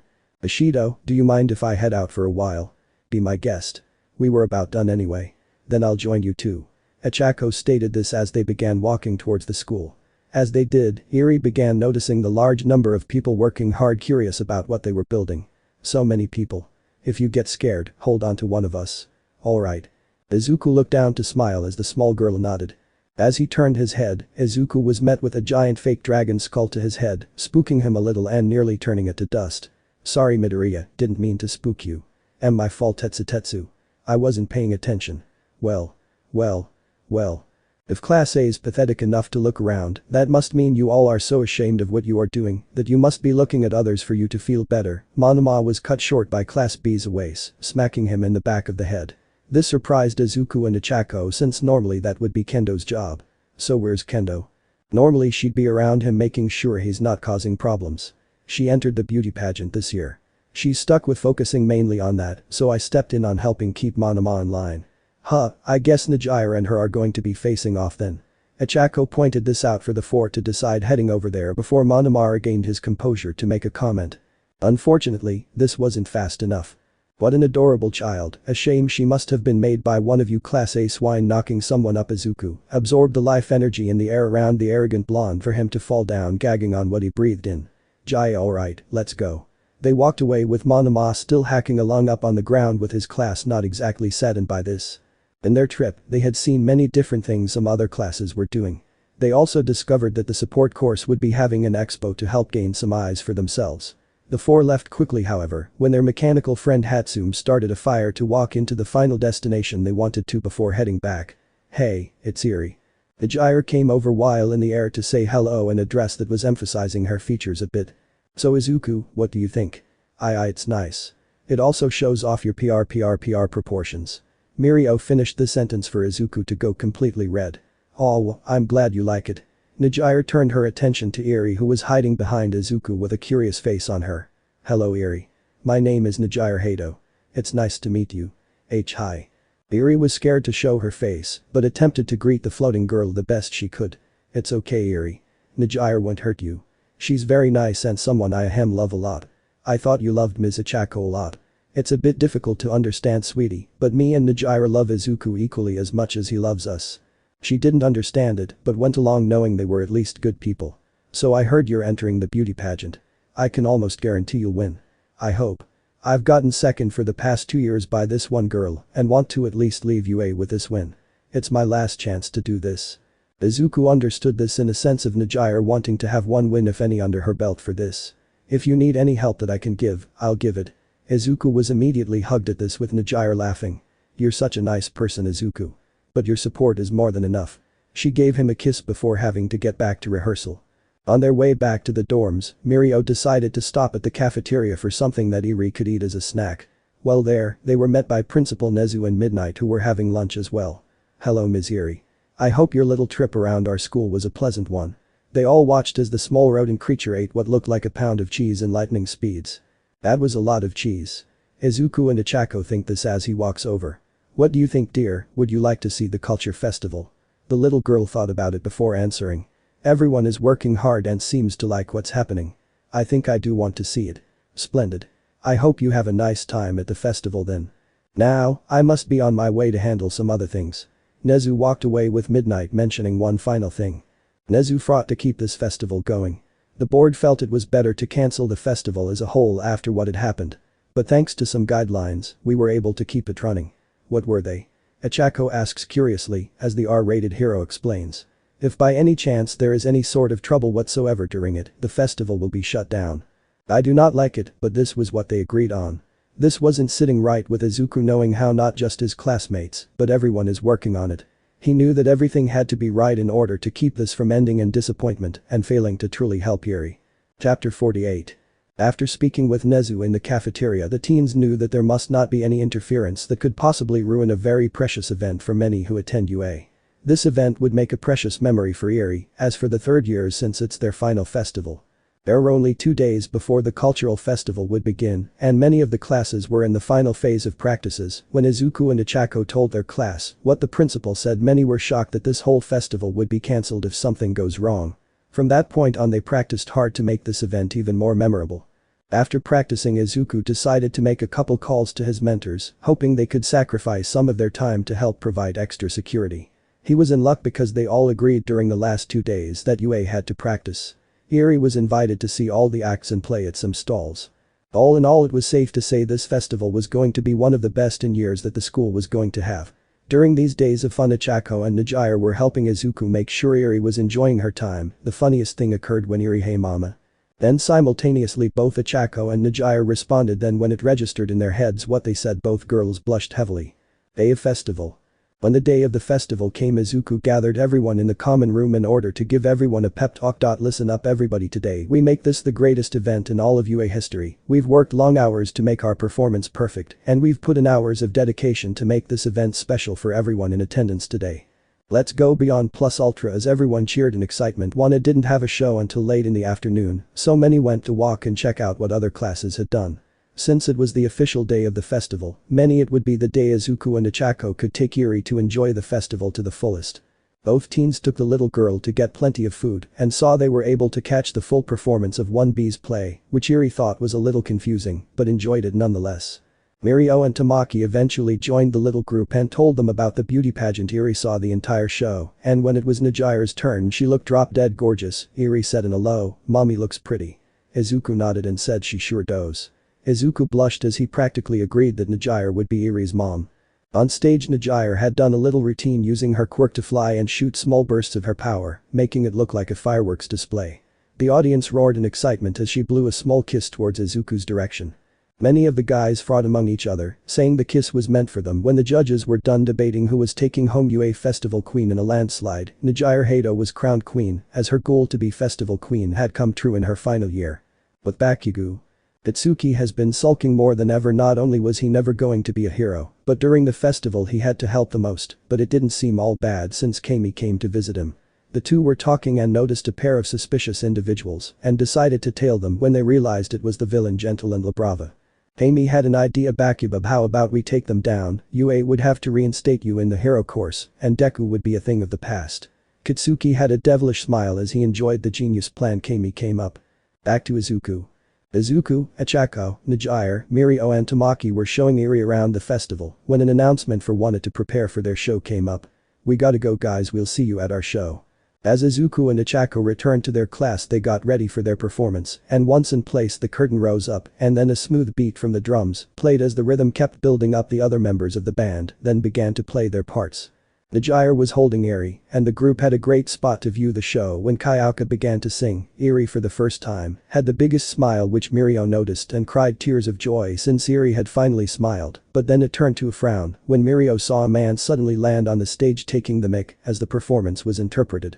I am the criminal gentle here to carve my name into history. Before he could ramble and continue to explain his purpose, there was a massive buster sword and gunblade pointed at him. Gentle, you're under arrest for trespassing. Catalyst held him in place as the teachers were surrounding the stage when suddenly two Bakugus charged at Gentle. One was an illusion, the other was the real deal. The explosions that Kitsuki caused destroyed Kyokajiru's instruments, then in the confusion Gentle made his escape running through the entire campus, while Bakugu chased him as stalls and booths were left in ashes. Many of the students who witnessed this destruction had tears running down their faces. All the hard work had gone down the drain, and they were all informed that the festival would have been open to their families the following day. All Izuku could focus on was Eri, who had her face buried into Najire's chest. He saw the little girl trembling and noticed the wet stains on Najire's uniform. She was crying. Izuku had vowed to give her the best day, and it had all gone to hell after Gentle made his escape. Kitsuki and Kami returned with proud looks as Ectoplasm, Maruko and Ryukyu went after the villain. When the pros left, Kitsuki had the balls to ask, am I back in the hero course again? He was met with one ferocious hook to the jaw. He saw Izuku standing over him. You idiot, you ruined everything. He was about to surrender. Look at the destruction you caused. Today meant a lot for so many people, yet you ruined it. Kitsuki, Bakugo and Camine Utsushimi, you're under arrest for aiding the escape of a criminal and quirk usage without a license. Before Kitsuki could say anything, both he and his accomplice were knocked out by midnight and put into quirk restraining handcuffs and dragged into Nezu's office. He then grabbed a microphone and addressed the school. Students, I know you're all upset, as am I. We did our best to maximize security here, but it wasn't enough. It's with a heavy heart we cancel the cultural festival. Please head home to your families. Izuku had asked Nezu about Eri, but he had just asked if she could stay with him and his family. He agreed and asked Najire and Ichako about coming with him. Meanwhile, Nezu and the other teachers would decide the fate of Kitsuki and Kami. The kid has not learned anything from his previous actions. Grrrrrrrr howl. Besides the howl, I agree with Hound Dog on this one, sir. Bakugo has now not only caused destruction of property, but he's also ruined the chance of apprehending a criminal that's been on the police's top radar for a while now. Aizawa pointed this out as Midnight makes one thing perfectly clear. I'm not teaching him anymore. Everyone looked at her for an answer. I've warned him, you all have warned him, even Midoriya tried to pitch in on helping us, and he hates his guts for what he's done. I refuse to teach someone who has such a disregard for public safety and the law. Nezu and All Might thought about this as well before answering. I believe we are left with no other choice. This must be brought into the hands of the police with expulsion certain this time. Are there any who are opposed to this idea? The small rodent looked around the room, seeing none of the teachers or assistants against the idea. Then it is settled. We will also address this to Shinketsu about Ms. Utsushimi's involvement. After a rather unsettling call with Shinketsu High, Nezu along with Midnight and Aizawa went down to the detainment area of the school for students that are unmanageable and refused to hold back. The last person who had to be put in these cells was easily 2 decades ago when Endeavor was walking the halls of UA. There, both teens sat in agitation after recovering from the R-rated hero's quirk. Let us out, you will be let out when the authorities arrive. Aizawa coldly said this with Nezu walking up to both Bakugo and Kami, who were in quirk restriction cuffs. Times like these are where we as teachers dread. However, due to your actions, Mr. Bakugo, we have no choice. He cleared his throat before speaking. Due to the acts you have committed, Kitsuki Bakugo, you are hereby expelled from UA. You will also be charged with all the damages that have been done to school property, as well as any personal belongings you have destroyed. Along with this, you will be charged with reckless endangerment, use of a quirk without a license, as well as disruption of a pro hero's ability to do their job, and some forms of assault. Since some students had been injured due to your little stunt. Bakugo could not believe this. He was not only kicked out, but also being charged with crimes. We have also informed Shinketsu of this as well, Miss Utsushimi. They will discuss your punishment when you return to school after the weekend. What they did wish for me to inform you is that you may wish to begin looking into a new career along with a new school. That is, when you are free of the charges of illegal quirk use and disruption of pro hero work. Are you kidding me? Me and Bakugo try to take down a villain that you lame pros let slip through security, and you're hating on us. Midnight had enough of this to step in. Catalyst had the situation under control before you two stepped in. If you would have just let things be, we may have not needed to shut down the festival, saying the situation was detained before it caused a problem, but because of the little stunt you and Bakugo had given, you had not only ruined that chance, but the hard work of every student that participated in the culture festival. Do you think that's fair for them? She bit her lip with Nezu getting a call. The police are here. Midnight, could you please escort them down here? She did as she was asked, having enough of talking to both the teenagers in the cell. To her, she respected the fact Izuku pulled in a lot of favors to help them and a little girl, only to see them go up in smoke with all the hard work they gave. Your parents were also informed of what had happened and are clearing out your dorm as we speak. I wish the both of you best of luck in your future endeavors." Both teachers left with a few police bringing both Bakugo and Kami into the back of a police cruiser. Chapter 49. As Bakugo and Kami are told this information, Izuku, Midoriya and Ichako try to calm down a still notably terrified Eri. In her mind, Yue was supposed to be safe. But she was unfortunately traumatized again due to the ash blonde by the level of destruction he caused. "It's okay Eri, the bad people won't hurt you." Izuku stated this while the little girl clung to his chest, afraid to look out in fear she'd see someone just as mean and vile come at them. "Why don't we stop at the one sweet shop that's near here? I'm sure something very sweet will put you in a better mood." Midoriya tries to console Eri the best she could, seeing the mental breakdown she had firsthand. "See, can we?" Everyone nodded at her with a smile before heading towards the sweets shop. Eri was clinging tightly to Izuku as if her life depended on it. He would rub her back in circles to give her a sense of comfort since she still seemed a bit on edge. He also whispered to her, "I'm here, no one will hurt you." Eri's trembling had subsided once they arrived at the sweets shop. The walls were colorful due to rows of candy that lined the walls. "Eri, we're here, pick out anything you want, it's my treat." Eri was put on the ground and looked around to see what she wanted and she saw something that caught her eye. "What's that?" She pointed to a large round treat with a stick in it. "That's a candy apple, is that what you want?" Eri nodded, hoping that wasn't a problem. Izuku picked it up and handed it to her. She looked content with one treat. "Do you want anything else?" Eri looked at Izuku confused, then asked, "I can have something else?" Izuku nodded. "I said it was my treat, so I'll buy whatever else you want." She looked around the store a little before coming back to Izuku. "I think I just want this." Izuku smiled at Eri, knowing she wasn't greedy and was content with just the small candied apple. "Okay then, let's pay the cashier." As they paid, Izuku got a thing of green tea mochi and a small thing of jasmine tea taffy for the girls. When they left, Eri started to smile again, tasting her treat with a small bit stuck to her cheek. "It's sweet." The three smiled before deciding to walk to the Midoriya residence and relax a little. Upon arrival, Inko returned from her job to see her son and girls, not noticing Eri, who hid behind Izuku, not knowing the short-statured woman. "Izuku, Midoriya, Ichako, it's always a pleasure to see you again." "Hi mom." Izuku hugged his mother before she began to realize the little girl beside him. "Izuku sweetie, why is there a child with you?" "Sorry, I guess I didn't introduce you to her." "This is Eri, the little girl I said was saved a little while ago." Inko looked down to Eri before kneeling to her level. "Why hello Eri. My name is Inko and I'm Izuku's mother." She was rather wary of the older woman just because she didn't know her until Izuku reassured her. "It's okay Eri, my mom's a good person and won't hurt you." She slowly walked over to Inko to look and notice a resemblance to her hero. "So you're daddy's mommy?" This statement made Inko pass out on the spot, with Izuku about to as well, hearing the words daddy come out of Eri's mouth about him. "Welp, they're out. Any chance you could them weightless so it's easier to bring them inside." Ichako did as Midoriya suggested as the two brought the unconscious mother and son inside. "At least we know his kindness and joy in small things is hereditary." They laughed before unlocking the door with Izuku's key to place the two on the couch. "Okay Eri, let's clean you up a little. You ended up wearing most of that candied apple." Ichako says this, seeing the small girl's mouth look red from the food coloring and holding the apple core on a stick. "Okay mommy." The brunette nearly fainted like Izuku and Inko at the mention of this, but stopped herself knowing they didn't need three unconscious people. "If I remember correctly, Inko said she had some of Izuku's old clothes in storage.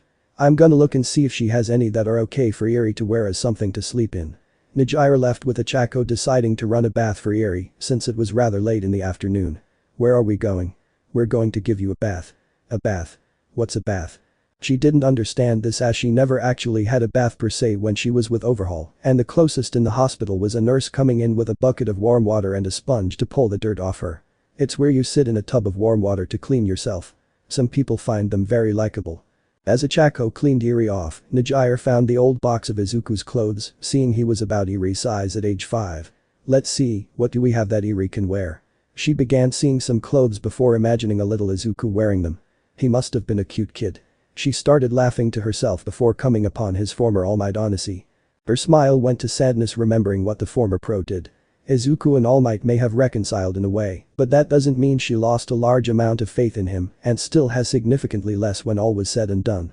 She eventually decided on a small pair of green shorts and a red shirt, thinking they'd be comfortable enough to sleep in before heading into the bathroom, noticing Eri and Ichako relaxing in the bathtub with smiles on their faces.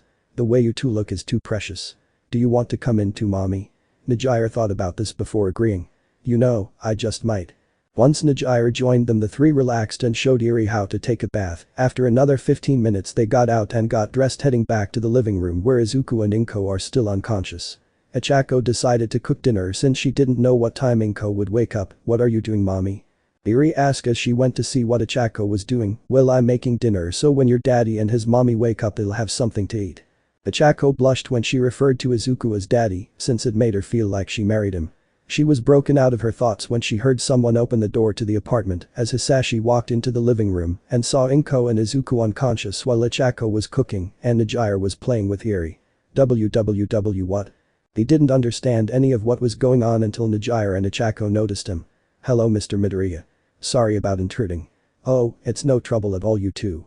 By the way, why are Inko and Izuku unconscious?" "Daddy and his mommy passed out when I called daddy. Did Izuku know? One of you?" He motioned to both girls as they shook their heads. "You may wish to sit down, sir, in case you pass out as well." Najira motioned to the seat at the kitchen table in front of her with the man agreeing. As they explained the situation, Hisashi started to remember Inko talking about a little girl Izuku saved a little while back to realize Eri was that child. "So Eri calls you both mommy and Izuku daddy since you three have made probably the biggest impact as parental figures. That about sums it up." "Yup. Who's this man?" Hisashi smiled while explaining. "I'm your daddy's daddy, sweetheart." Eri smiled at this, seeing the wild hair and remembering her father instantly. "Daddy looks like you." "I guess he does. You're taking this better than them. Believe me, Najira, I'm on the verge of collapsing if I didn't sit down." Hisashi starts crying tears of joy before screaming in happiness. "I'm a grandpa." Chapter 50. Things weren't going well for Masaru and Mitsuki Bakugo. They had received bills for the damages that their stupid son caused. The heftiest bill was for the musical instruments equipment which were extremely damaged, and the cost to replace everything ranged in the thousands in US dollars, not to mention they had to cover the damages to school property and pay families who decided to go with a hash settlement instead of going to court. "Mitsuki, I'm sorry, maybe if I was more strict with Kitsuki we wouldn't be in this mess." Mitsuki only replied with a heavy sigh, "Maybe, if I was kinder and less short-tempered, it would have turned out better." The two parents now continued to crunch numbers and figure out how much of their personal items they'd have to sell in order to pay off the bills. After crunching numbers, the only way to get enough money to cover the cost of everything was to sell their home and one of their two cars. Mitsuki had tears, she was about to lose everything thanks to the stupid actions of her son. "We can rent an apartment until we get back up on our feet," Masaru said, trying to comfort his wife during the difficult time they are about to endure. Back to the Midoriyas. "I'm a grandpa," Hisashi proclaimed loudly, causing both Izuku and Inko to become conscious again. "Huh, what happened?" Both mother and son said until Eri answered, "Daddy, you and your mommy took a nap." "I did." Izuku pondered the events that lead up to the final moments of his memory to remember him passing out at being called daddy by the little girl. He nearly fell again if he hadn't caught himself in time. "You going to be alright, son?" Hisashi asked, having genuine concern for Izuku. "Why, yeah. It's just reality hit like a stack of bricks." Everyone laughed before Ichako shut the oven off to place the food on a holder in the center of the table. "Alright everyone, hope you all aren't against curry." "What's curry?" Eri asked, looking at the pot of food and rice beside it. Just what the hell did that overhaul bastard give her when she was eating to not know what curry is? "It's a special dish that you eat with rice, Eri. We put meat, some veggies, and some spices in it. But I did dial the amount back just so you don't have problems eating it." Ichako made a plate for Eri with everyone grabbing a bit for themselves. Eri was so curious to eat it that she was about to stick her hand in it. Luckily, Najira stopped her. "We need to be polite to everyone and everything that made this, Eri." She put her hands together for the little girl to imitate before everyone recited a similar line. "Ida Dakumasu. Ida Dakumasa. Close, sweetie. Try repeating after me. I Todd Akai. Ida Daki. Masu. Masu. Ida Dakumasu." Everyone smiled at this with Izuku patting Eri's head as praise for her job well done. When they dug into the food, the trio made sure Eri blew on her food first to make sure she wouldn't burn herself and watch her eyes fill with water. "Is everything okay, Eri? Is it too spicy? Was it too hot?" Najira went down the line of questions as the little girl showed a face of joy for eating it. Ishwogwood Suupuri. Everyone felt absolute bliss seeing Eri happy to enjoy her first taste of curry.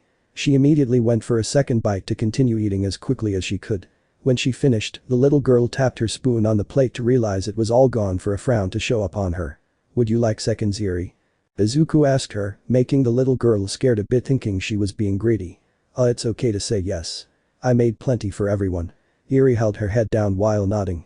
"Okay." Izuku placed a second helping on Eri's plate to have it be put right in front of her. She looked at the food with everyone continuing to eat. For the first time, she wasn't scolded for wanting more, wasn't told to accept it and move on, wasn't harmed in any way for her action. Instead, she was offered a second helping with a smile. When everyone finished up, Izuku and Hisashi did the dishes while the girls sat on the couch watching some cartoons for Eri who never saw any before. Inko found it hard to believe when she heard about Eri's situation, but she quickly realized just how secluded the young girl beside her and the girls truly was tonight by her actions. Unlike everyone else, she was treated no different than a science experiment with the taste of humanity, finally reaching her after Izuku's rescue of her. She started to smile seeing Eri calmly sitting between both Najira and Ichako, holding their arms while enjoying her little moment as a normal kid that she should have been. Inko then remembered UA invited parents for the cultural festival the next day, so Izuku, what did your class do for the festival? Your father and I are looking forward to seeing you. The three teens and Eri seemed upset that this was brought up, sorry to disappoint you guys, but the festival got shut down thanks to a villain who got into the school. Before Izuku's parents could freak out, Ichako then explained, it's also because of Katsuki Bakugo and Camine Utsushimi that the festival got cancelled. They got in Izuku's way trying to prove that they were better than him, but all it did was cause the destruction of the festival and a criminal to escape. Both of Midoriya's parents were sad that this happened, but then wondered what happened afterwards. I had to arrest Katsuki for multiple charges, and I believe that his family is going to be in debt because of him. That's horrible. I hope Mitsuki and Masaru are alright. They're such nice people. Hisashi mentioned this as Najira let a comment out under her breath. The bad their son is an asshole. Izuku and Hisashi finished the dishes to sit down on the couch next to everybody. So what's gonna happen to them? Hisashi asked his son and his girlfriends, rather curious about the two. Best case, peril. Worst case, up to 30 years in prison from what I'm aware. Not to mention the fees that need to be paid. Najira explained to the best of her knowledge about what would most likely be the case regarding both Kami and Bakugo. Either way, I don't see UA keeping Bakugo because of his past behavior and criminal record now. They'll most likely cut him loose to save face. You can probably throw Utsushimi in that too, Najira. I hear Shinketsu is even more strict with their rules where she's looking at expulsion right off the bat. Sigh, it seems like yesterday you and Katsuki were playing nicely in the town park. Where did all this go wrong? Inko held her head down before Izuku got a brainstorm to at least help them a little. He took out his phone to make a message in the group chat. He asked everyone if they could at least try and help pitch in what they could to replace Jiru's instruments. Many comments ranged from why not have Bakugo pay it all, and the ones who broke them should pay for them. Izuku explained in the group chat that the issue will fall on Bakugo's parents, who will be paying for more than enough already. He wasn't asking for much, but he was at least trying to make things right for the two that tried to be nice to him growing up and looked at him as a kind boy instead of a worthless waste of space as most. Most understood this to give what they could. You really are too kind, Izuku. Ichako pointed this out reading his messages on her phone. I'm not doing this for the jerk. I'm doing it for his parents who didn't deserve this. Even though they didn't do much to stop Katsuki's bullying, they tried to be good people to me. If it was only Katsuki getting the bill, I'd do nothing. But his parents didn't go crashing into Jiru's instruments, destroying them along with making a path of absolute chaos in their wake. It's not a lot, but they don't deserve paying for their son's mistakes. Najira and Ichako hugged Izuku with Eri joining in. That's why you're better than Bakugo. Even though you can just sit back and do nothing, you at least want to try and do what you can for somebody who doesn't deserve what's coming to them. Both Inko and Hisashi smiled at the little scene, thinking the four looked like a real family. Izuku, when did you grow up like this? Hisashi began crying seeing the maturity and kindness of his son for others. Chapter 51. After having been expelled from UA, Katsuki was in his special containment cell raging and shouting profanities. You bucking extras cost me my shot at being a hero. That bucker catalyst is nothing but a pebble beneath my feet. Katsuki's cell was banged on to make him quiet down. On the other hand, Kami was in the women's prison doing the same, shouting profanities. This is like, so unfair. All we did was try to stop a villain that the twerk catalyst or whatever he wanted to call himself was too much of a lame brain to find enough of that. Just like Katsuki, she was cut off as well in a similar fashion. Quirk usage was impossible to do in their cells due to the walls having the same ability to nullify quirks like the nullification handcuffs do. Katsuki had silenced himself and let the rage and hatred take over until he heard the same familiar voice. Yes boy, give in to the hate and rage. If you do so, I'll give you all the power in the world. This idea had caught Katsuki's attention. If I show the world that Deku isn't any better than me, then the world won't give two shits about him. In that moment, immense pain came over the ash blonde and forced him to fall to the ground. Gah, yes, you've finally succumbed to your complete hatred. Enough. Now, I can take over. Why you bastard, what the hell are you anyway? I am the living manifestation of hatred itself. The ultimate being that is far superior than All Might. You may know me as All for One. Bakugo attempted to get up feeling nothing but pain in his body. That loser who All Might beat in Camino. In what way do you think you're the ultimate being when you got your ass handed to you by the pros? I did not anticipate All Might to overpower me, along with the boy Catalyst. I can at least admit I underestimated them. However, I was not even using all my power at the time. Itsuki tried to calm his anger down, while seeing flashes of Izuku succeeding over him in his head, along with Ochako and Nijire, knocking the crap out of him and laughing. His rage went even farther as images of the UA staff started to appear laughing at him. It was as if the worst things he could see were being played in his head to force his blood to a rolling boil. You know what ghost thing, I'll give in to my anger. However, you let me and Kami kill Deku and his hitches. Very well, but first we must escape here. It should not be an issue when I have your body. Then do it. As Afo began to take over his new host, it was complete. Afo attempted to use his quirk, but was futile due to the cell. It seems this room is cancelling my quirk. Let us bide our time for an opportunity to escape. Fine by me, but tell me we're going straight to Deku's to kill him, Kitsuki said, hoping this would happen soon as his facial expression became a maniacal grin. No, we will escape then amass an army to destroy the heroes, and you'll get the satisfaction of raping his women in front of him as he kneels before our might. Kitsuki had the biggest smile like a psychopath as he couldn't wait for that day to come. But the Midoriya family. As Nijire and Ochako watched cartoons with Eri, the little girl was nodding off. Somebody is sleepy, Inko mentioned as everyone looked at the small half-asleep child. I guess it is Kindle 8. We're gonna head to bed with Eri. Nijire points this out to Izuku while picking Eri up in her arms with Ochako behind her. Alright, I'll be there in a few. Izuku turned to his parents to say goodnight to them with his father smiling from ear to ear. What are you smiling about, Dad? You're gonna be a great daddy one day, Izuku. What? Inko started laughing hysterically before shutting the TV off, thinking it was about time she called it a night as well. I'll see you two in the morning. Oh, and Izuku, please hold off on the next grandbaby. You nearly gave me a heart attack with Eri. She walked into Hisashi in her room while Izuku spoke a bit more with his father. So what's gonna happen to the little girl when she's free from the hospital? I dunno. I think she may be placed in foster care, but that may backfire immensely for her. She might see it as she's going from one dark cell to the next. She literally just learned to smile. I don't want her to lose it again. Hisashi got up to hug his son, smiling at how sincere he is. I know you'll find a good answer, son. Whether you pick one over the other, I support you. This feeling of support was new to Izuku. He's had male friends support him, but he's never had a father or fatherly figure say this and be a pillar of support. Unaware of what he should do, Izuku just hugs his father, happy he's here. Thanks, Dad. Now, let's get some shut-eye. I'm sure Eri would enjoy it if her fatherly figure makes sure she's okay. Why yeah. Both left for their rooms to rest happily alongside their loved ones before falling into a deep sleep. After a few hours of sleep, it was around 3 a.m. in the morning. Eri had woken up with the urge to use the bathroom. She silently whispered, "Mommy, Daddy." Although she was afraid to wake either of them in case they would be angry that she woke them up, Eri slowly crawled her way down the bed and was able to open the door after pushing the computer chair close enough to open the bedroom door. Eri quietly looked for the bathroom when she found it. She was glad after using it she was going to head back, but bumped into something when she looked up. It was Hisashi. What are you doing out of bed, Eri? In the shadows, Eri began to see a vision of Overhaul to panic a bit. What's wrong, sweetie? Hisashi knelt down to her level, showing concern while the little girl kept trembling. Sorry. I thought you were someone else. Remembering what Izuku said, Hisashi had a good idea who she thought he was. It's okay, sweetheart. Your daddy took care of that man and won't hurt you again. If anything, he'll put a stop to that man if he ever came after you again. This helped, but Eri was still very shaken up by the ordeal. Come on. Why don't you hang out with Grandpa Midoriya until you fall asleep? I'm sure your grandma would enjoy the company as well.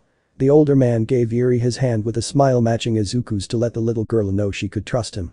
She reached slowly to grab the hand before following Hisashi into his and Inko's room. Eri. Yawn, why is she up? My best guess is she had to go to the bathroom and I kinda spooked her a bit. Where's Izuku and the girls? Inko was half listening, being in a barely conscious state. I looked in the room and saw them asleep. I didn't want to wake them. Eri and Hisashi went into the bed with Inko hugging Eri and smiling. You're a good girl, Eri, don't forget that. A few minutes passed with everyone falling back asleep. After the night ended and the sun began to rise, it was currently 8 o'clock and both Hisashi, Inko and Eri had begun to wake up. Everything was quiet until Ochako and Nijire screamed, "Where's our baby?" The two girls were making a commotion and Izuku was kicking doors open. Izuku frantically knocked on his parents' door. "Mom, Dad, help, Eri is missing," he semi-shouted in a panic before seeing a small child pop her head up from the bed to look at the young father. "What's wrong, Daddy?" Izuku dropped to the ground, giving a huge sigh of relief, knowing Eri was with his parents instead of something bad happening. "Girls, I found her." Midoriya and Ichako came charging to the room to notice Eri between Hisashi and Inko, and then to calm down a bit. "Eri, how did you get in here?" "She kinda got spooked by me after using the restroom and couldn't fall asleep. So I let her sleep with us since you three were unconscious." Midoriya walked over to Eri to pick her up and bring her to the bathroom to prepare for the day. "You gave all of us a little scare there, sweetheart." "I'm sorry, I didn't mean to." The little girl held her head down in sadness before having a pat on the head by Ichako, who stood in front of her. "It's okay. We were just very scared for you. We didn't know you were here and didn't want anything bad to happen to you. If something did, we'd feel horrible." "Ichako's right, Eri. You're not in trouble, so don't be too hard on yourself about it." Izuku knelt down to pat Eri's head as well for a smile to come across her face. "Thank you, mommies and daddy." The trio smiled back before Midoriya brought Eri to the bathroom to get ready. Once ready, they had breakfast with Inko and Hisashi and headed off to UA, not before they said their goodbyes. "Bye-bye, Grandma and Grandpa," Eri said as she hugged Inko and Hisashi one last time. Chapter 52. When the little family had left the Midoriya family home, Eri was riding on Izuku's shoulders. "Daddy, when can we visit Grandma and Grandpa again?" Izuku, Ichako and Midoriya were happy that Eri had enjoyed meeting Izuku's family, but were sad that her wish may not be granted. "We'll try and visit every once in a while, is that okay?" Eri threw her little hands in the air with excitement, shouting, "Yay!" Izuku saw her smile and knew deep down he'd do everything to protect it.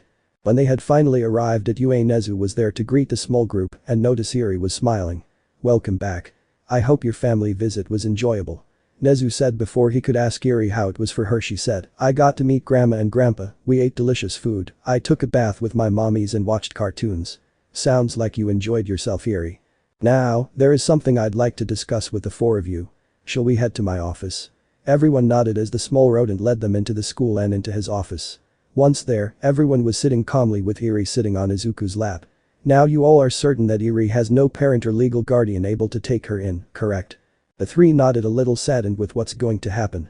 "Now technically, she is healthy enough to leave the hospital. Once she does, she'd be put into foster care for the time being until a legal guardian can be determined." Eri froze hearing this, knowing she might be taken from the people she calls her parents. "Is there anything we can do to avoid that?" "Midoriya's right. That'll make things worse for Eri." The girls began arguing this with the small rodent holding his paw up. "I am in agreement with you all. The level of power and lack of control of Miss Eri's quirk, along with the level of trauma she must have endured, will only make matters worse.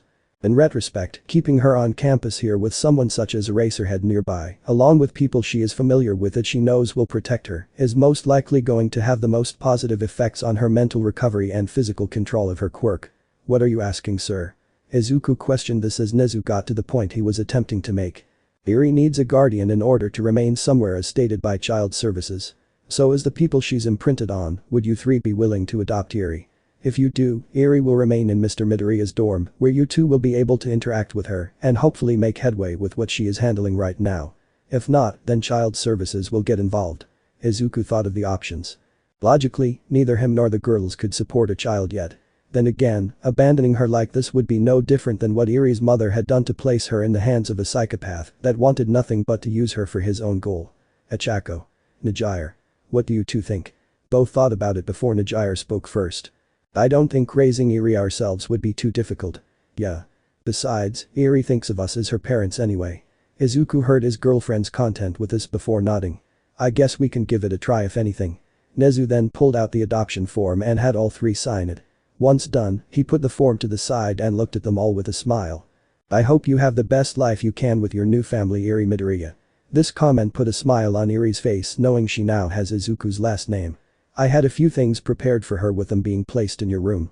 I had made certain of the necessities being bought, such as a bed, some sheets and covers, along with a dresser." Nezu states this to Izuku while pulling out a small envelope. "Since you all most likely do not have the financial balance right off the bat to raise a child, this should help with that to help you three avoid dropping into too much debt off the bat." He passed it to Ichako, who had opened it to see quite a large amount of money in the envelope. "That is for clothing and food to help you get stable. Use it wisely." The four got up to bow to Nezu and thank him before leaving. Once outside, the four made their way to the dorms to explain the situation now to their classmates, along with dropping off their things to head out and get Eri what's needed for her. With Kitsuki. After allowing Afo to possess his being, he began to plot his escape by starting a riot, then those who aid in his escape will be allowed to join him. He saw Camine at the fence that separated the men and women. He then told her of what transpired the night before, which made her grin like a psychopath. Although Camine was about to be bailed out of jail, she would follow her Bakubab's plan. The two spent some time pulling a bunch of juveniles that wanted out for certain reasons, offering them a reward when they're out on the other side. The thought of freedom alone was enough to get them to say yes. Once enough were in the group, the first stage of the plan started.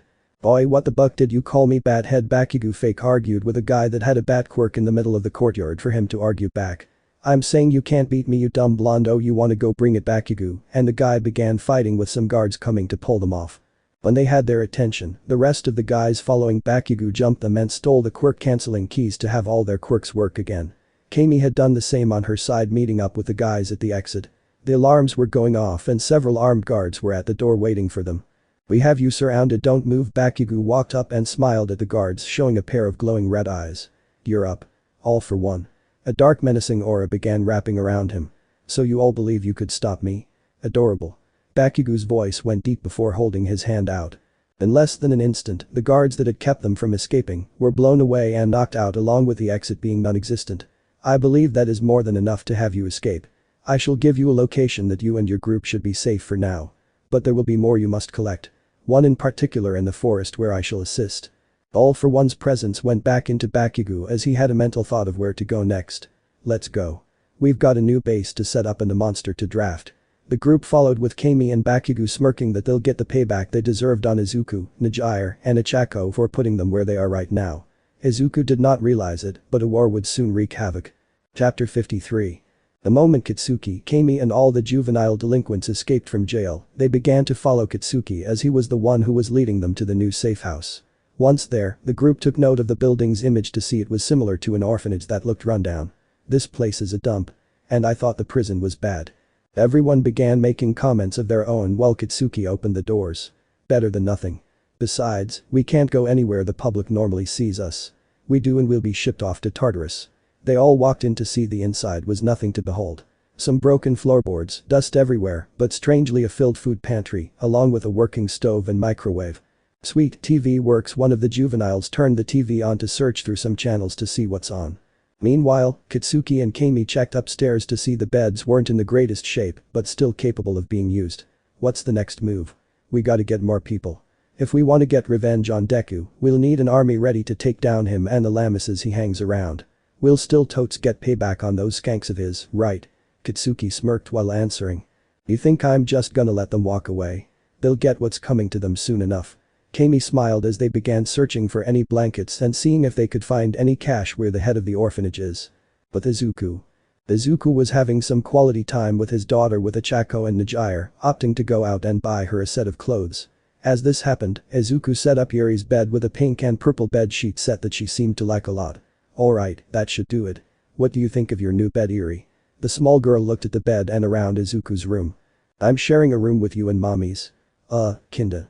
Midoriya and Ichako have their own rooms, but they come and sleep in mine when school doesn't happen. They'll also come to say good night and good morning to you when you go to sleep and wake up. Is that okay?" Eri nodded before getting a pat on her head. "Now why don't we meet the people we live with and explain that you're going to live with us from now on?" "Okay." Eri took Izuku's hand to walk out of the dorms to meet Ichako and Midoriya with a few large bags of clothes. "That's your mommy's finished shopping for you." "For me?" Eri didn't understand this as Ichako knelt down to show her some of the dresses she found. "Aren't these cute, Eri? I think you'd look adorable in them." Eri glanced into the colorful bag to see the dresses and clothes the brunette got for her. Her face showed an awestruck emotion seeing what she could wear. "So I can wear these and not just what I have on right now?" "Yes, sweetie.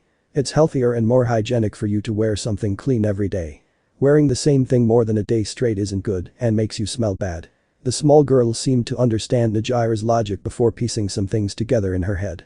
"So is that why you both wear daddy's shirts when you sleep?" "Yeah, let's go with that. Easiest way to explain it, Snowball." Both girls laughed awkwardly while Izuku picked Eri up to hold on his hip. "We'll be downstairs introducing Eri to everyone and making a little lunch. Do you two want anything special?"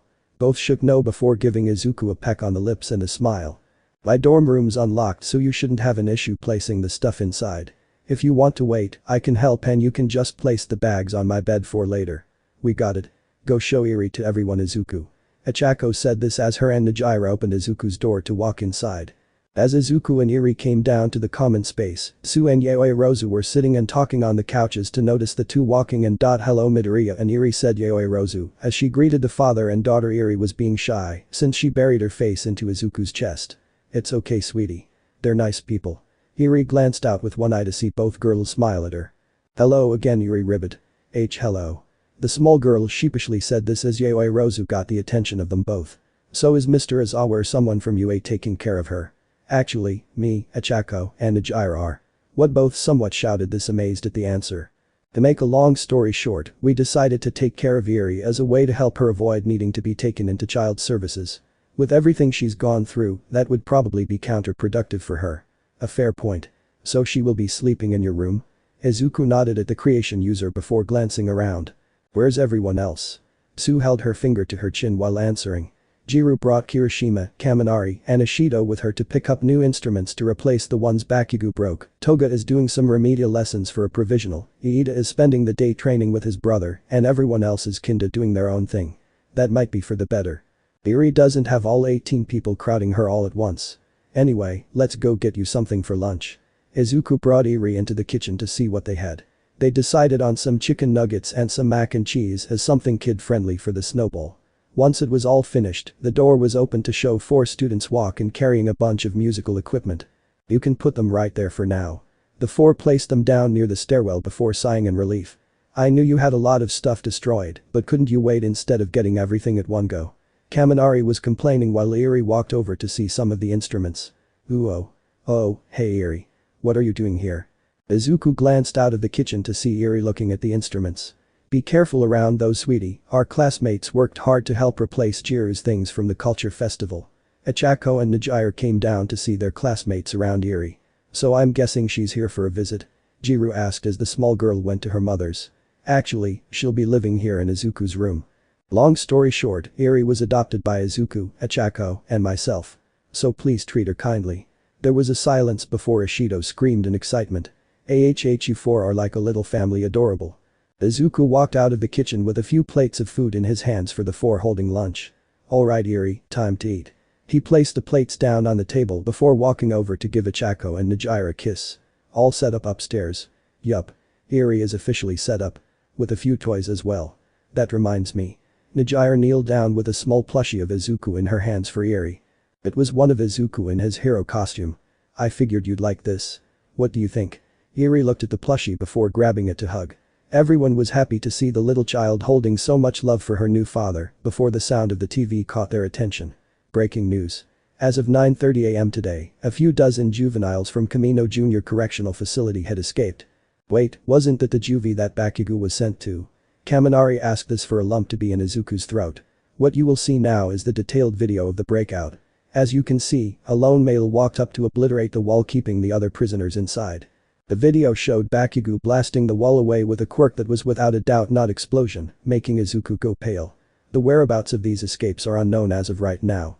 If you see any of these faces, do not intercept under any circumstances. Inform the police or a nearby hero immediately. What was that just now? Did Kachin have some kind of new power or something?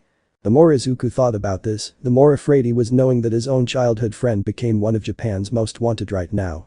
We're screwed. Ochako and Nijira hit Kaminari over the head for cursing, but not exactly disagreeing with his logic.